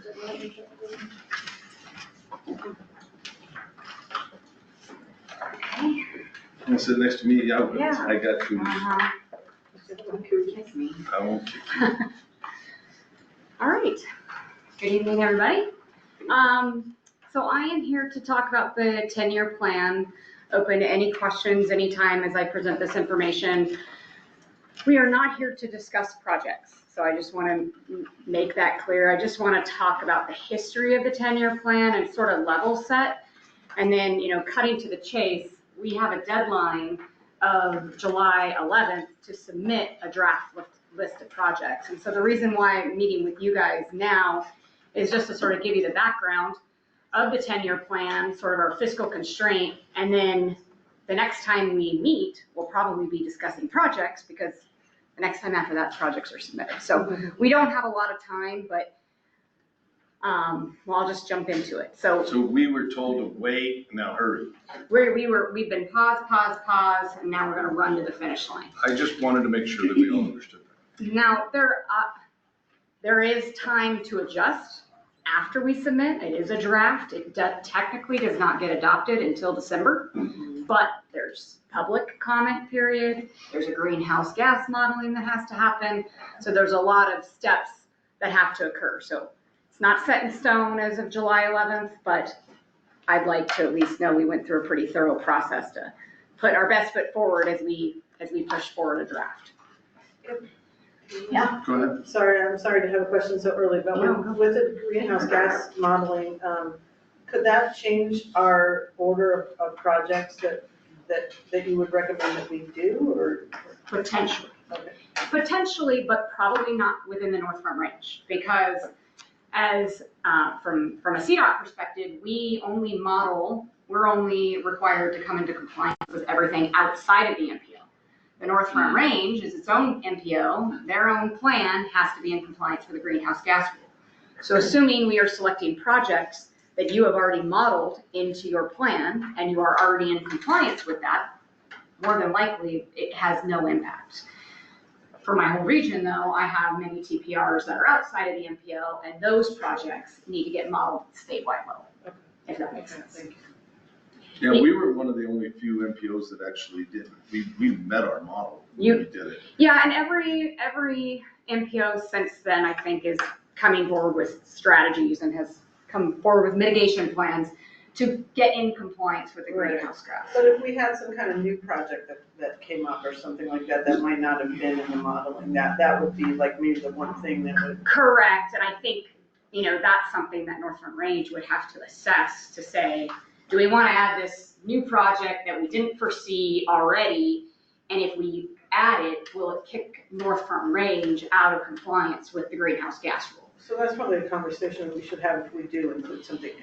Yes, now I'll hedge my bets, you're not gonna have any of those projects based on the fiscal constraint that we have, and based on the fact of all the projects that you guys have already built into your model. Yeah. And the other thing is with the greenhouse gas rule, the only projects that really can get picked up in the greenhouse gas modeling are what they consider regionally significant projects, which if you're adding capacity more than a mile, they consider that regionally significant. There's a couple other factors, but that's a big one. We talked about adding a new corridor, for example, like that one.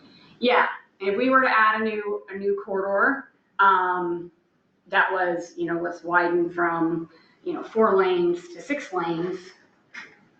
Yes, that would be something the North Front Range would have to model. So I'm just gonna give you a little, I guess, CDOT loves to brag about the successes they've had to date. So in 2019, right, this is when we kicked off the 10-year plan. And we did a major public outreach. We are actually in the process of doing another kind of round of public outreach. I don't know, I think you guys all got the message that we do have a telephone town hall on May 6th. There's also a transportation survey out there. So we are taking all of that into consideration. Mind you, we're on a very expedited schedule here to get a list of projects in. And I just want to say, typically, and this is not for Heather, typically in the past, this has been a 2-year process. And it's been over the 10 years that I've been there, it was a 2-year, anytime you're updating the plan and you're updating your STIP and your TIP, which is the 10-year plan, it was a 2-year process that the TPRs and MPOs went through. So Johnny is correct, but I will say. We are including, we did our 4P. Now it's been 18 months since we did that. We haven't made any progress on the projects that were identified 18 months ago. So we are still using that information. This is still very much a grassroots effort of using the priorities as the TAC talked about, what are the priorities that are going to come out of the North Front Range. All that data is what's influencing the projects that will ultimately go on CDOT's 10-year plan. So I think the only highlight here that I wanted to note is, we embarked on this in 2019. We had the first 4 years, of a prioritized list of projects, so FY19 to 22. And we're, 100% of all those projects are either under construction or completed. So we have been making progress in getting projects done.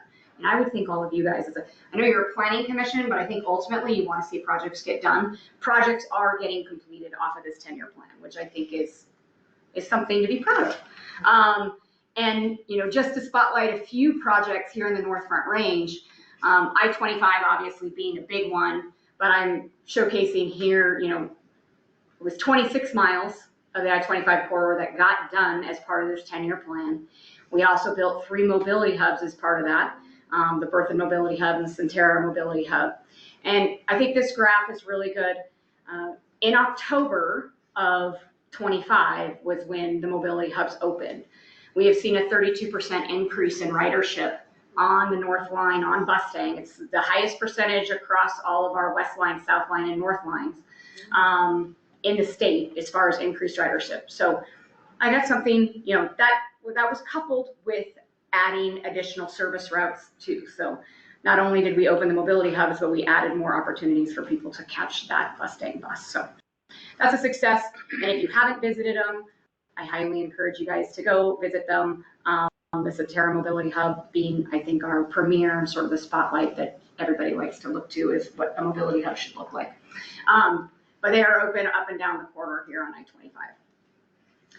And then, as I mentioned, 6, 7, and 8 are completed. Segment 5 is under construction. As you know, Segment 5 sits half in the North Front Range, half in the Dr. Cog.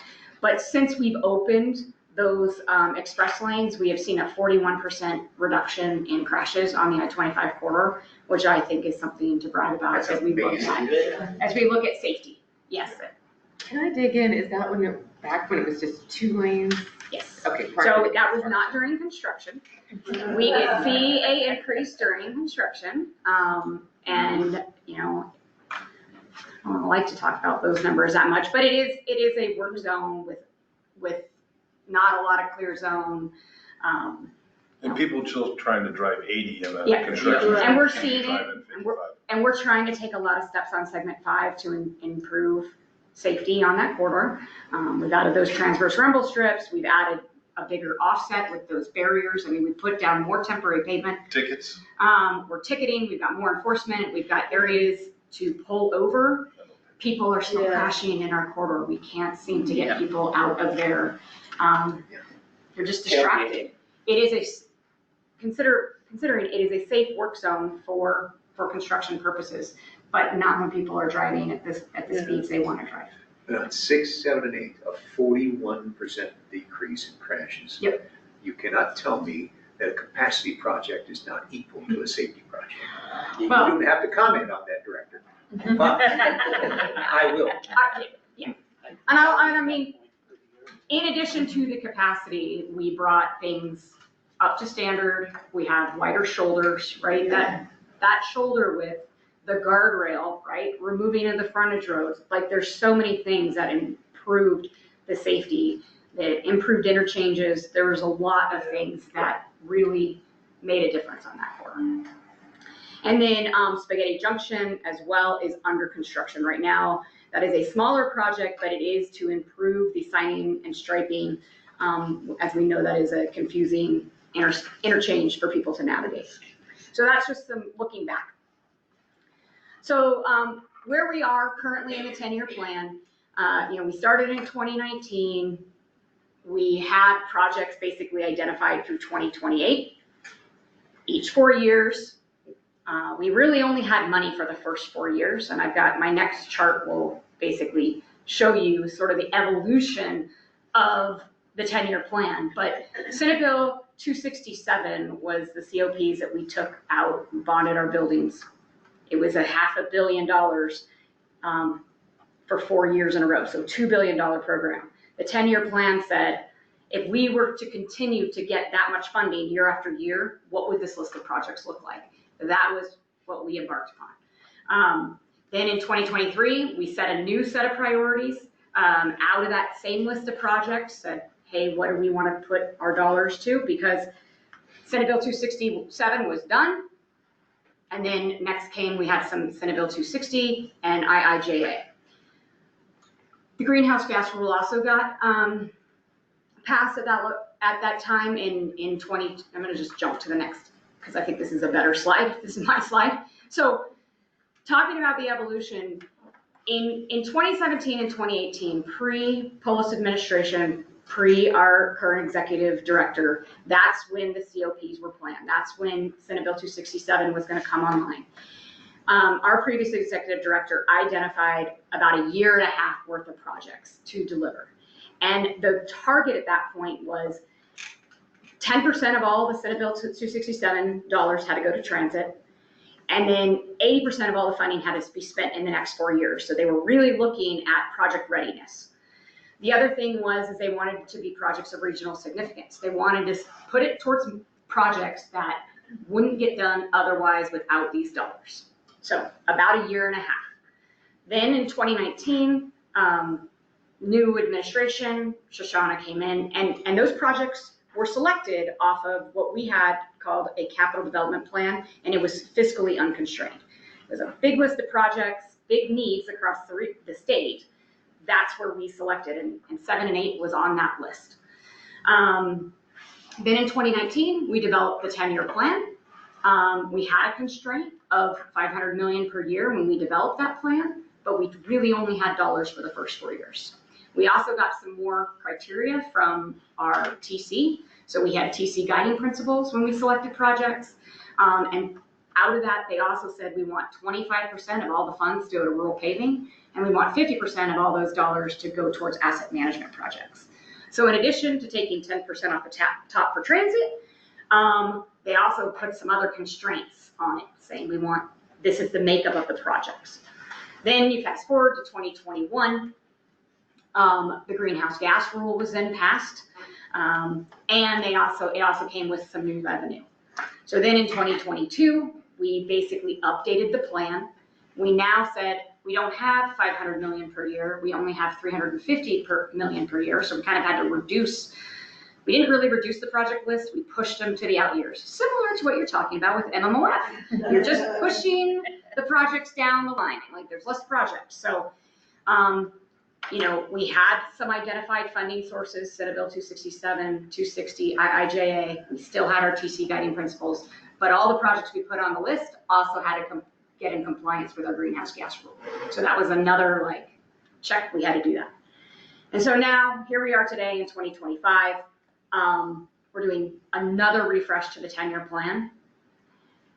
Looking out, we now only have 225 million per year to put towards projects. So we've been just tier stepping basically down the amount of dollars we can put towards this 10-year plan, which I prefer to call it, instead of a 10-year plan, it's more strategic dollars over a 4-year stiff cycle is really what we're talking about. And then the other thing is they've said we want these projects to meet no longer so much on the TC guiding principles. So no longer do you have to do a 10% transit or 25% rural paving. They want us to meet the PD14 goals. So they've got some desired outcomes, right? With really, they want investments to improve safety, fix our roads, and sustainably increase transportation choice. I think that's pretty consistent with what you guys have heard. And that is what this next makeup of the next 10 years, as we select projects, should look like. So did I-25 fix our roads? Yes. 6, 7, and 8? Absolutely. Okay. Absolutely. I would say I-25 checked every single one of those boxes. They extended the life of our assets another 30 years. 41% reduction in crashes is definitely safety. And then the sustainably increased transportation choice. I mean, our mobility hubs, a 32% increase, not to mention the east-west connection that we were able to make with the improvements of I-25. We nailed it with I-25. So these are just in CDOT fashion to really spell out all the sort of strategies to get goal achievement, but there is a big push to get our interstates to 1% or less poor. We were almost we were over 4%. Once we hit 5% poor, FHWA comes back and says, this is how you need to spend your federal dollars. We no longer get the autonomy to decide how to invest the HUTF funds. They will tell us, and it will go towards interstates anyways. They do have a desire to continue to pave in our rural areas. They want to address the major arterials, address safety. Obviously, still, they would like to see major transit projects happen, incorporate active transportation where we can, and achieve those greenhouse gas rules. So those are, it's all similar theme all the way through. I love the overperforming their original design. Yes. Meaning they're congested as hell. Yes. Okay, all right. Yes. I'd like to put that in Scott's. Yes. I didn't catch that, but we'll move on. Yes. So as I mentioned, the new funding for the next 10 years, so we're actually going to develop a new 10-year plan, starting here in 27, going out through fiscal year 36. We are only using a fiscal constraint of $225 million each year, and that is a statewide number. So that's about half, a little more than half That's of not what we a started. North NFRMPO number. Get there. So these are the colors of money that make up that. So as Region 4, we get 23.87% of that 225 million. So what that equates to, if you can look down the bottom, over a 4-year period, it's about 209 million coming to Region 4. So 900 million at the statewide level, 209 over a 4-year period. I did put in the box up above just to kind of show you when we originally set up this plan. You know, statewide we had about $5.8 billion worth of projects. The actual constraint, the dollars that actually came in to play, was 4.5 billion. So as you can see, we're just pushing out projects. Yeah, how's the percentage determined by region? That's a long, it's been debated and debated and debated across the state, and no one can really agree. Well, Dr. Cog, the most populated area, doesn't really agree with the rural areas, but it's a formula that takes into account population, vehicle miles traveled, and lane miles. It used to include truck VMT. We include it in our calculation because we have a lot of heavy freight, but it's no longer included at Region 4 has state level.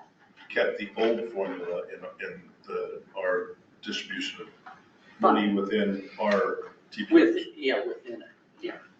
But the statewide one is based on those numbers. So, that's been an argument, debate, I'm since sure. 1998 when I started. I can bring that again right now. No. So when you don't have enough money to spread around, everyone argues about the formula. If there was enough money to spread around, I think no one would care. No one would. Because even the arguments, you're slicing, I mean, it really doesn't change it that much, but it changes it enough with the limited dollars. Versus 23 is kind of a big number. Huh? Yeah. It's a big number. So if you look at our RPP formula that we use inside of Region 4, we use lane miles, VMT, population, and truck VMT. So what that balances out to, North Front Range sees about 23.58% of the Region 4 pot. So over a 4-year period, that's just under $50 million that the North Front Range will see of strategic funds. So that is not the only color of money that CDOT has, but when we talk about the 10-year plan and we talk about strategic funds, we're talking about $50 million. We do have some out-year dollars that we're going to be planning for, about another $74 million in the North Front Range. Now, we had a 4-chair TPR meeting where I meet with all the chairs of all of these and said, do you still like this formula? Do you want to propose something different? And everyone sort of, I wouldn't say they landed on let's keep the formula, but what they said is, let's come back with a list of projects that's basically maybe 20% more than that amount. And let's see if regionally, so they had sort of a regional mind lens when they were talking about this, is maybe we don't split it right there. Maybe some upper Front Range money shifts over to the North Front Range money or something like that. Now, we'll see how this all ends up flushing out. Dr. Cogg's going to give us some of theirs. Yeah, I agree with that. Maybe some generous. I hear it, yeah. So ultimately, I do get to have some influence. I don't have to follow this. Like, I think as CDOT, we could, and technically it's our list of projects, I could do whatever. I think I would get a lot of pushback. So my intent is to do this through a grassroots effort to get everyone at least probably everyone unhappy, but at least satisfied that they felt like they got their fair share of a little bit that went around. If it were to swing one way too much, I know I'm gonna hear griping and the pendulum. Never from me. The pendulum will swing. I mean, Everybody's probably okay. so my preference is always to go in front of Shoshana and at the statewide level with a list of projects that hopefully my TPRs, my region, are supportive of that project list, that they aren't going to throw me under the bus when we're presenting at TC, that they all like the list of projects. I just want to add, as far as projects, how projects are going to get selected to get on the list, is that any project that's currently under construction, obviously it moves forward. So if it's a project that was using some future dollars, it would stay on the list. Any project that's on the list technically gets to stay on the list. Nobody is saying it has to come off the list unless we have some reasons to take them off the list. And after scrubbing at least Region 4's list, I had a lot of projects that I will say, over the last 8 years, priorities have shifted. And I will be making some recommendations, obviously, with each of the TPRs and the tax. We'll be making some recommendations to either remove projects off the list or push them out in a later priority, just because other things have risen to the top. But I wouldn't do that unless I could get consensus from everyone. And then the other thing we do have to consider is the staging period. That whole project readiness is something that we need to be ready for. The goal is to spend the dollars in the fiscal year in which we're earmarking those funds for. It is really challenging in transportation, hence the challenge that we're facing with MMLF. So adding new projects, this is nothing new, but really looking at projects that they are looking at asset treatment projects. And I will say that's probably one of the biggest changes that you'll see, especially in my NPO areas, is a lot of your planning projects do not really consider asset management. And based on the tax ranking, even asset management is not ranked overly high, looking at how you guys scored everything, which is okay. I'm just saying that is something we will be looking at. CDOT's going to be looking at, do we have any projects in the NPO areas? I know Dr. Cobb also they just had a big bucket for asset management projects, so does North Front Range. You guys typically don't list them out.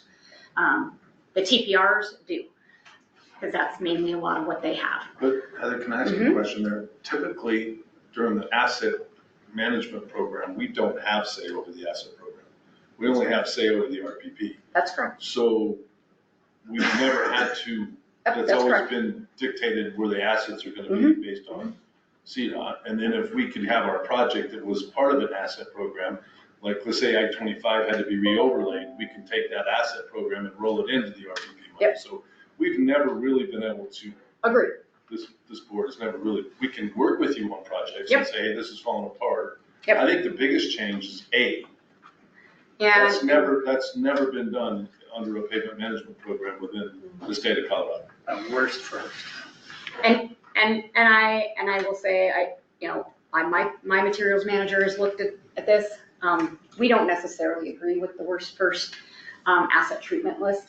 I think the issue, and not to go into too many details, but our pavement management system has a bunch of criteria, and then you set in basically how many dollars you have, and then it rolls out recommended treatments based on the dollar. It tries to optimize the dollars.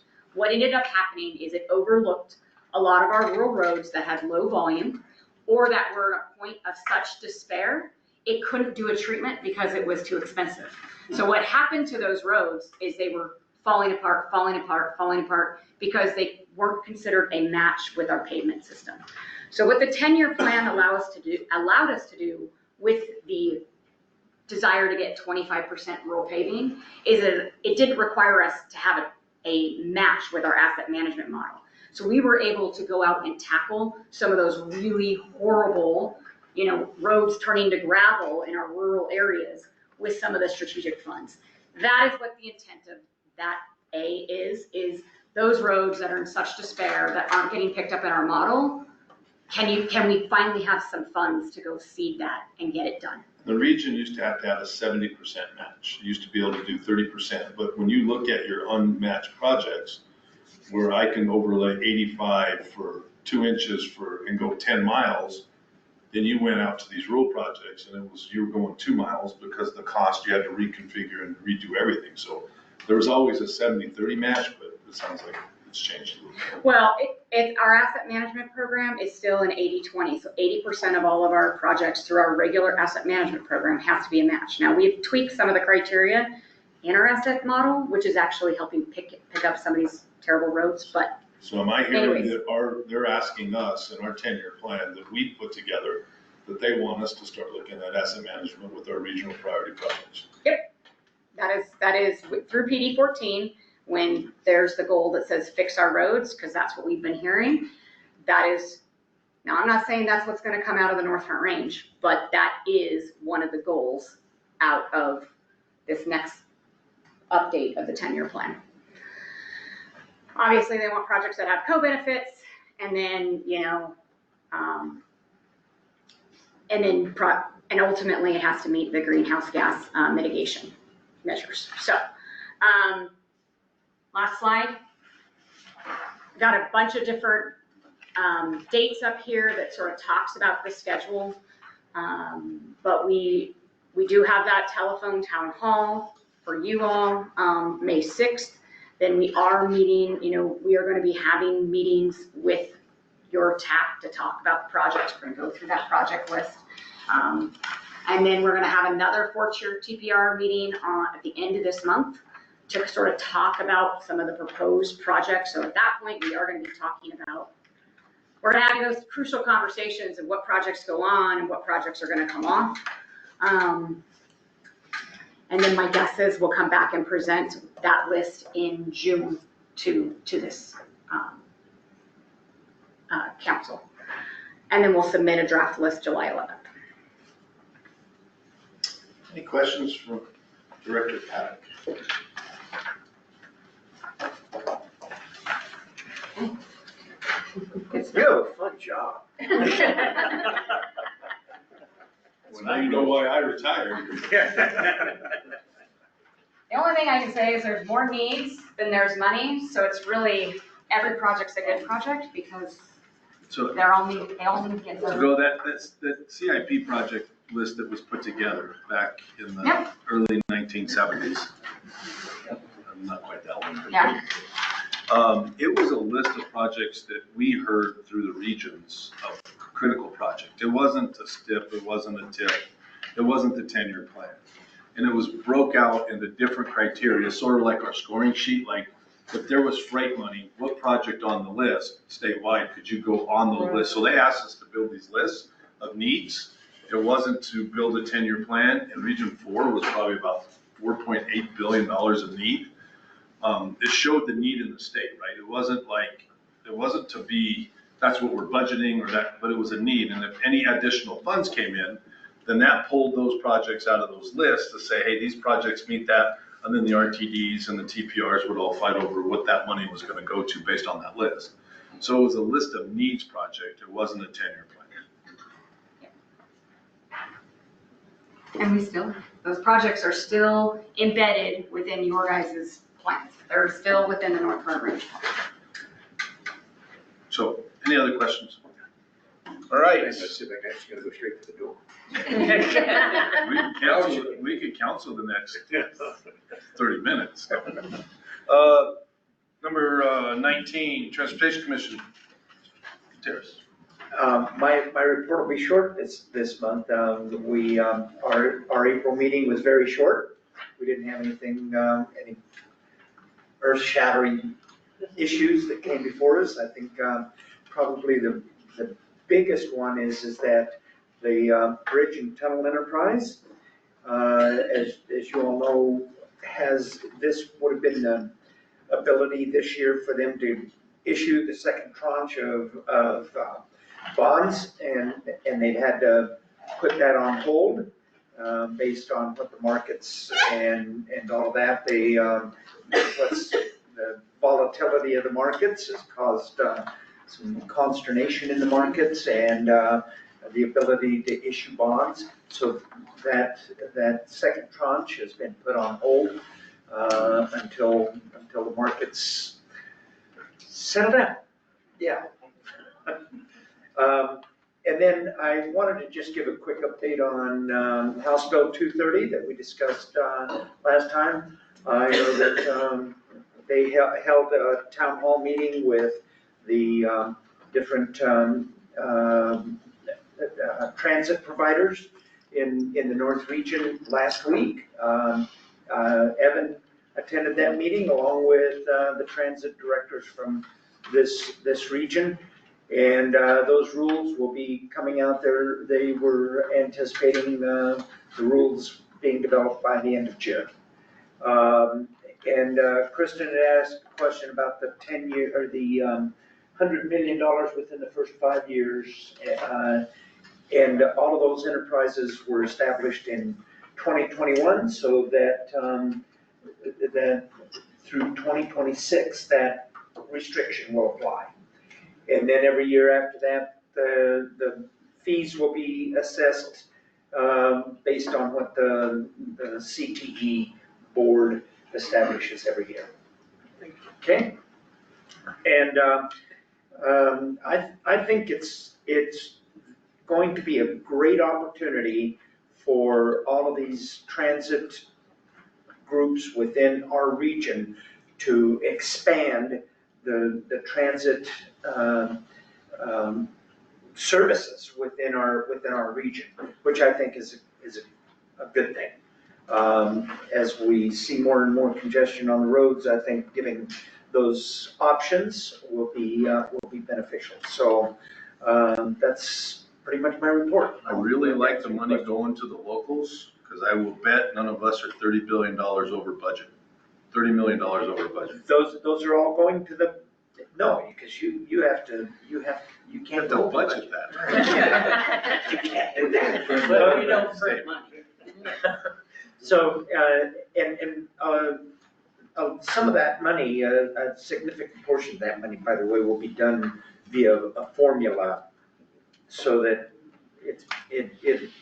the one issue that I asked about that I think was important was expanding for instance, that 34 bus between Greeley and Loveland, and that they hadn't thought about that. So they're going to think about that. And it's probably going to end up one entity or the other will be the lead, and that's where that formula money will go. Okay, awesome. Thank you. You bet. Any questions for the commissioner? I'm going to sort of go back a little bit. I didn't do a very good job, but we got to give Heather and her team a great round of applause. I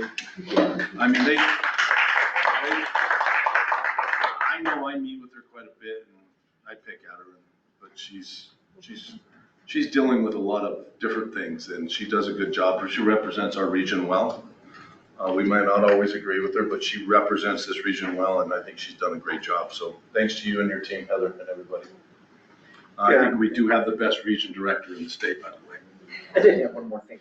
I'm sorry, I forgot about, and that is, it deals with the Senate Bill 21-260 that had been a lawsuit by the Americans for Prosperity had brought forward against the state. That's the setup of the 5 enterprises and all of that. And initially, the local courts had said, had thrown the case out. The appellate court just in the last, in today, as a matter of fact, agreed with that agreement. So that lawsuit, it probably will get appealed to the Colorado Supreme Court. That's my guess, but that's just a guess altogether. Thank you. Stack, and before I let Stack talk about it, it's written, but I just want to let everybody know that I have asked an individual from Eaton to replace me on Stack. I am just too busy, and She's wanting to learn more about transportation, so. She didn't know she wanted to, but. But she's on board. I reached out and asked her to take over the helm for me down at Stack, and I will be there for her anytime she needs me. She will be drinking from a fire hose, I think, the first couple meetings, but thank you. Yeah, and the first meeting was in person as opposed to Zoom, so. Yeah, there's only 2 of those a year, so. Yeah, so started off in Denver, there we are. So thank you. Thank you. Read your report, that's it. 21, CTIO written, I-25, Commissioner. The 25 Coalition did not meet this last month because at the visioning meeting the month before, we decided that we were going to meet quarterly. The next meeting is the 2nd of July. Evan will be getting out agenda and so forth to you soon, working on putting together a funding subcommittee. That's pretty much submitted, and that will obviously try to do the impossible and chase money. Evan and I went down a week ago today, or a week ago Friday, whatever it was, and had a conversation with the North Area Transportation Alliance, NATA. And we talked at that I-25 Coalition meeting about having a coalition of coalitions. The NATA group is very excited to form a bond with the I-25 Coalition and continue to advocate for I-25. So by and large, there's a lot of energy around it. We'll see if we can move the needle. That's my report. Thank you, sir. Any questions? All right, front range passenger rail. Which I don't know which name to call it, so I'm gonna let you guys. One thing I want to say. Okay. So the alternative analysis, which is a component of the service development plan, has been submitted to the Federal Rail Authority. No, what is it? FRA. FRA. Let's go with that. And so that's now complete. And the project team is working on conveying the findings to the public through an online open house, and that'll begin on May 12th and run for 30 days. And prior to that, there'll be a quarter-wide stakeholders meeting on May 8th, and I can send that to Becky to maybe send that off to everyone. Okay. And CDOT is finalizing the ops analysis report, and we'll send that to FRA for review next month. 18 individual environmental context memos have mostly been sent to the FRA and are waiting on their review. And after that review, CDOT will complete the overarching environmental report in preparation for the NEPA process. CDOT and the district are targeting using the May 14th Planning Committee to workshop phasing options for an implementation of the plan that will show how the service can expand to the full build out of 10 round trips a day in 2045, as proposed by the service development plan's alternative analysis. And then we went into an executive committee session to discuss the 184 negotiations. And that's exactly what I was going to mention.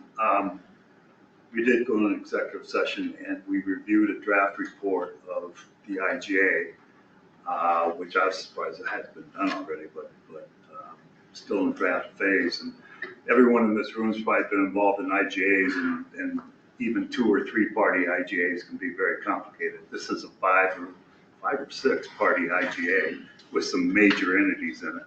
So I suppose we'll be talking about it a few more times, but that took a couple hours and needed to. It's complicated. So. Have you guys replaced your executive director? No. Still acting? Chrissy's still acting? Yeah. Yeah. I don't understand why you need a NEPA for a project. I mean, it's on existing rail. And like, that's already been through a NEPA process, or presumably, or something. It's already existing, that's all I'm saying. I don't understand what the NEPA process is. I mean, I could go into my 2 cents, but oh, I'm not I know, on the board it's anymore. our frustration with those kind of like, those kind of things cost money and delay projects. And I mean, it's on an existing rail that already runs freight. They're gonna be having to add sidings, they're gonna have to be I adding. guess. They're gonna have to be adding track.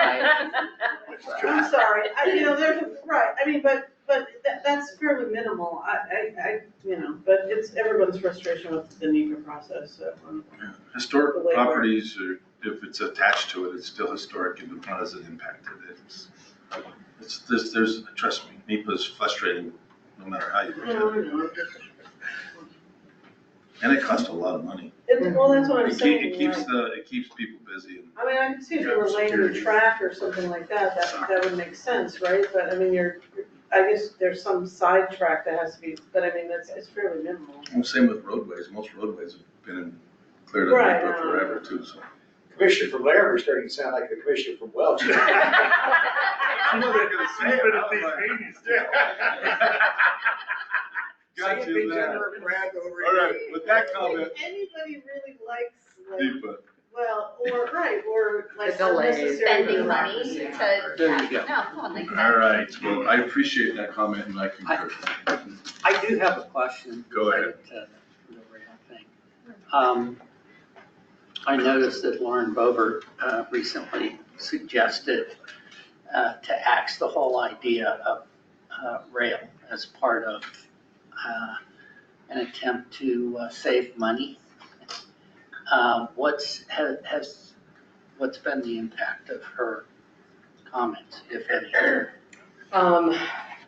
Deborah Mulvey, who is a council member from Castle Pines, is the chair of the Government Affairs and Communications Committee, and she's been working with the Douglas County Commissioners who brought it up, and Brett Boebert, and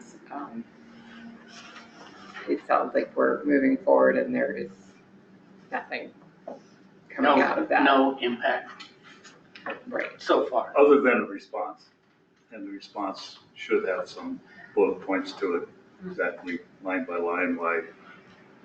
Yeah, I She wouldn't let might it have- just lay there. Yeah, well, I agree with that. A couple things that really were out of bounds and Yeah. not really true, so to speak. So anyway, So that's what's happening over at Pastor River, will have the response to that.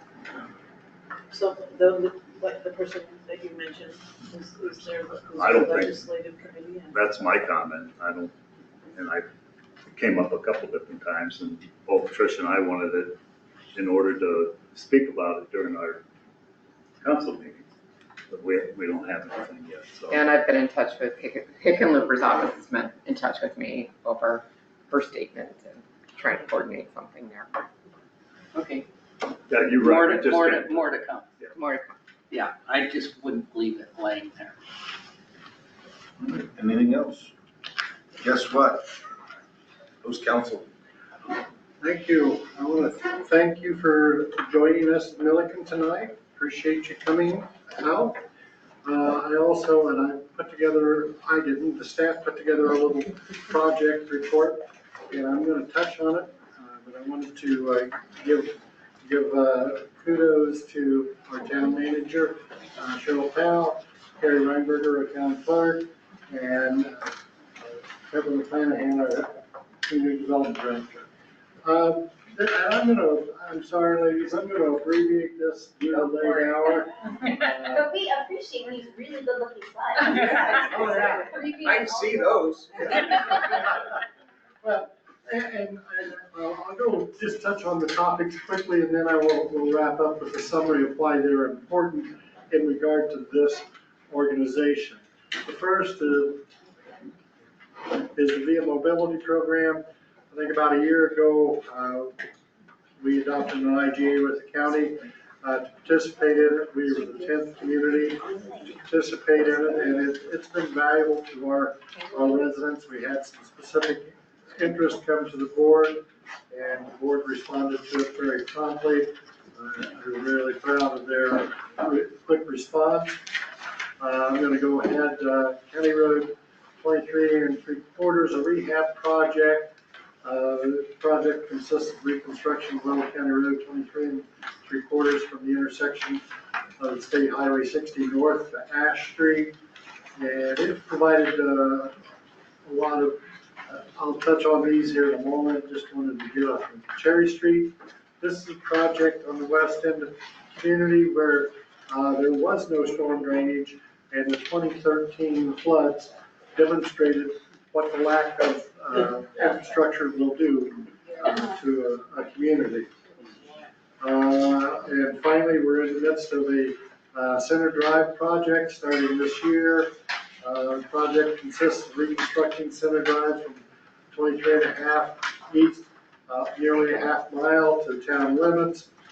And the significance of these are in the outcomes. They've improved safety, they've provided transportation for people in need, they've improved our infrastructure, and improved safety for our community. And I think these goals are really consistent with the North Front Range MPO. So with that, I'm going to conclude. Thank you. And where was the food from? Pardon? Where was the food from? El Mexical. El Mexical? So, right over by the dollars. Yep, okay. Awesome. Is there any questions for the? No, just thank you for. Great job. Thanks. Well done, Milligan. This facility is very, Really very nice, nice. yeah. Been a while since we've been milking. Yeah. I like the Looks like short I drive. think the Mexican food. Rotate between Milligan and Johnstown, we'll be okay. There you go. There is an interesting story though, I don't know if you noticed, in the center of our floor is a circle. One of our former police chiefs, and administrators believed that no one should have a higher point at a table than anyone else. And so when he was building our community court program for our youth, he decided that a circle was the best way to approach the youth in our community. So everything we do in this room wraps around the circle. So, yeah. Good leadership there. Thank you, everyone. I'll adjourn the meeting, and I'm sorry we're 25 minutes late. You're okay. But you guys were chatty catties tonight. Yeah, us guys. Oh, yeah. Commissioner James. Yes.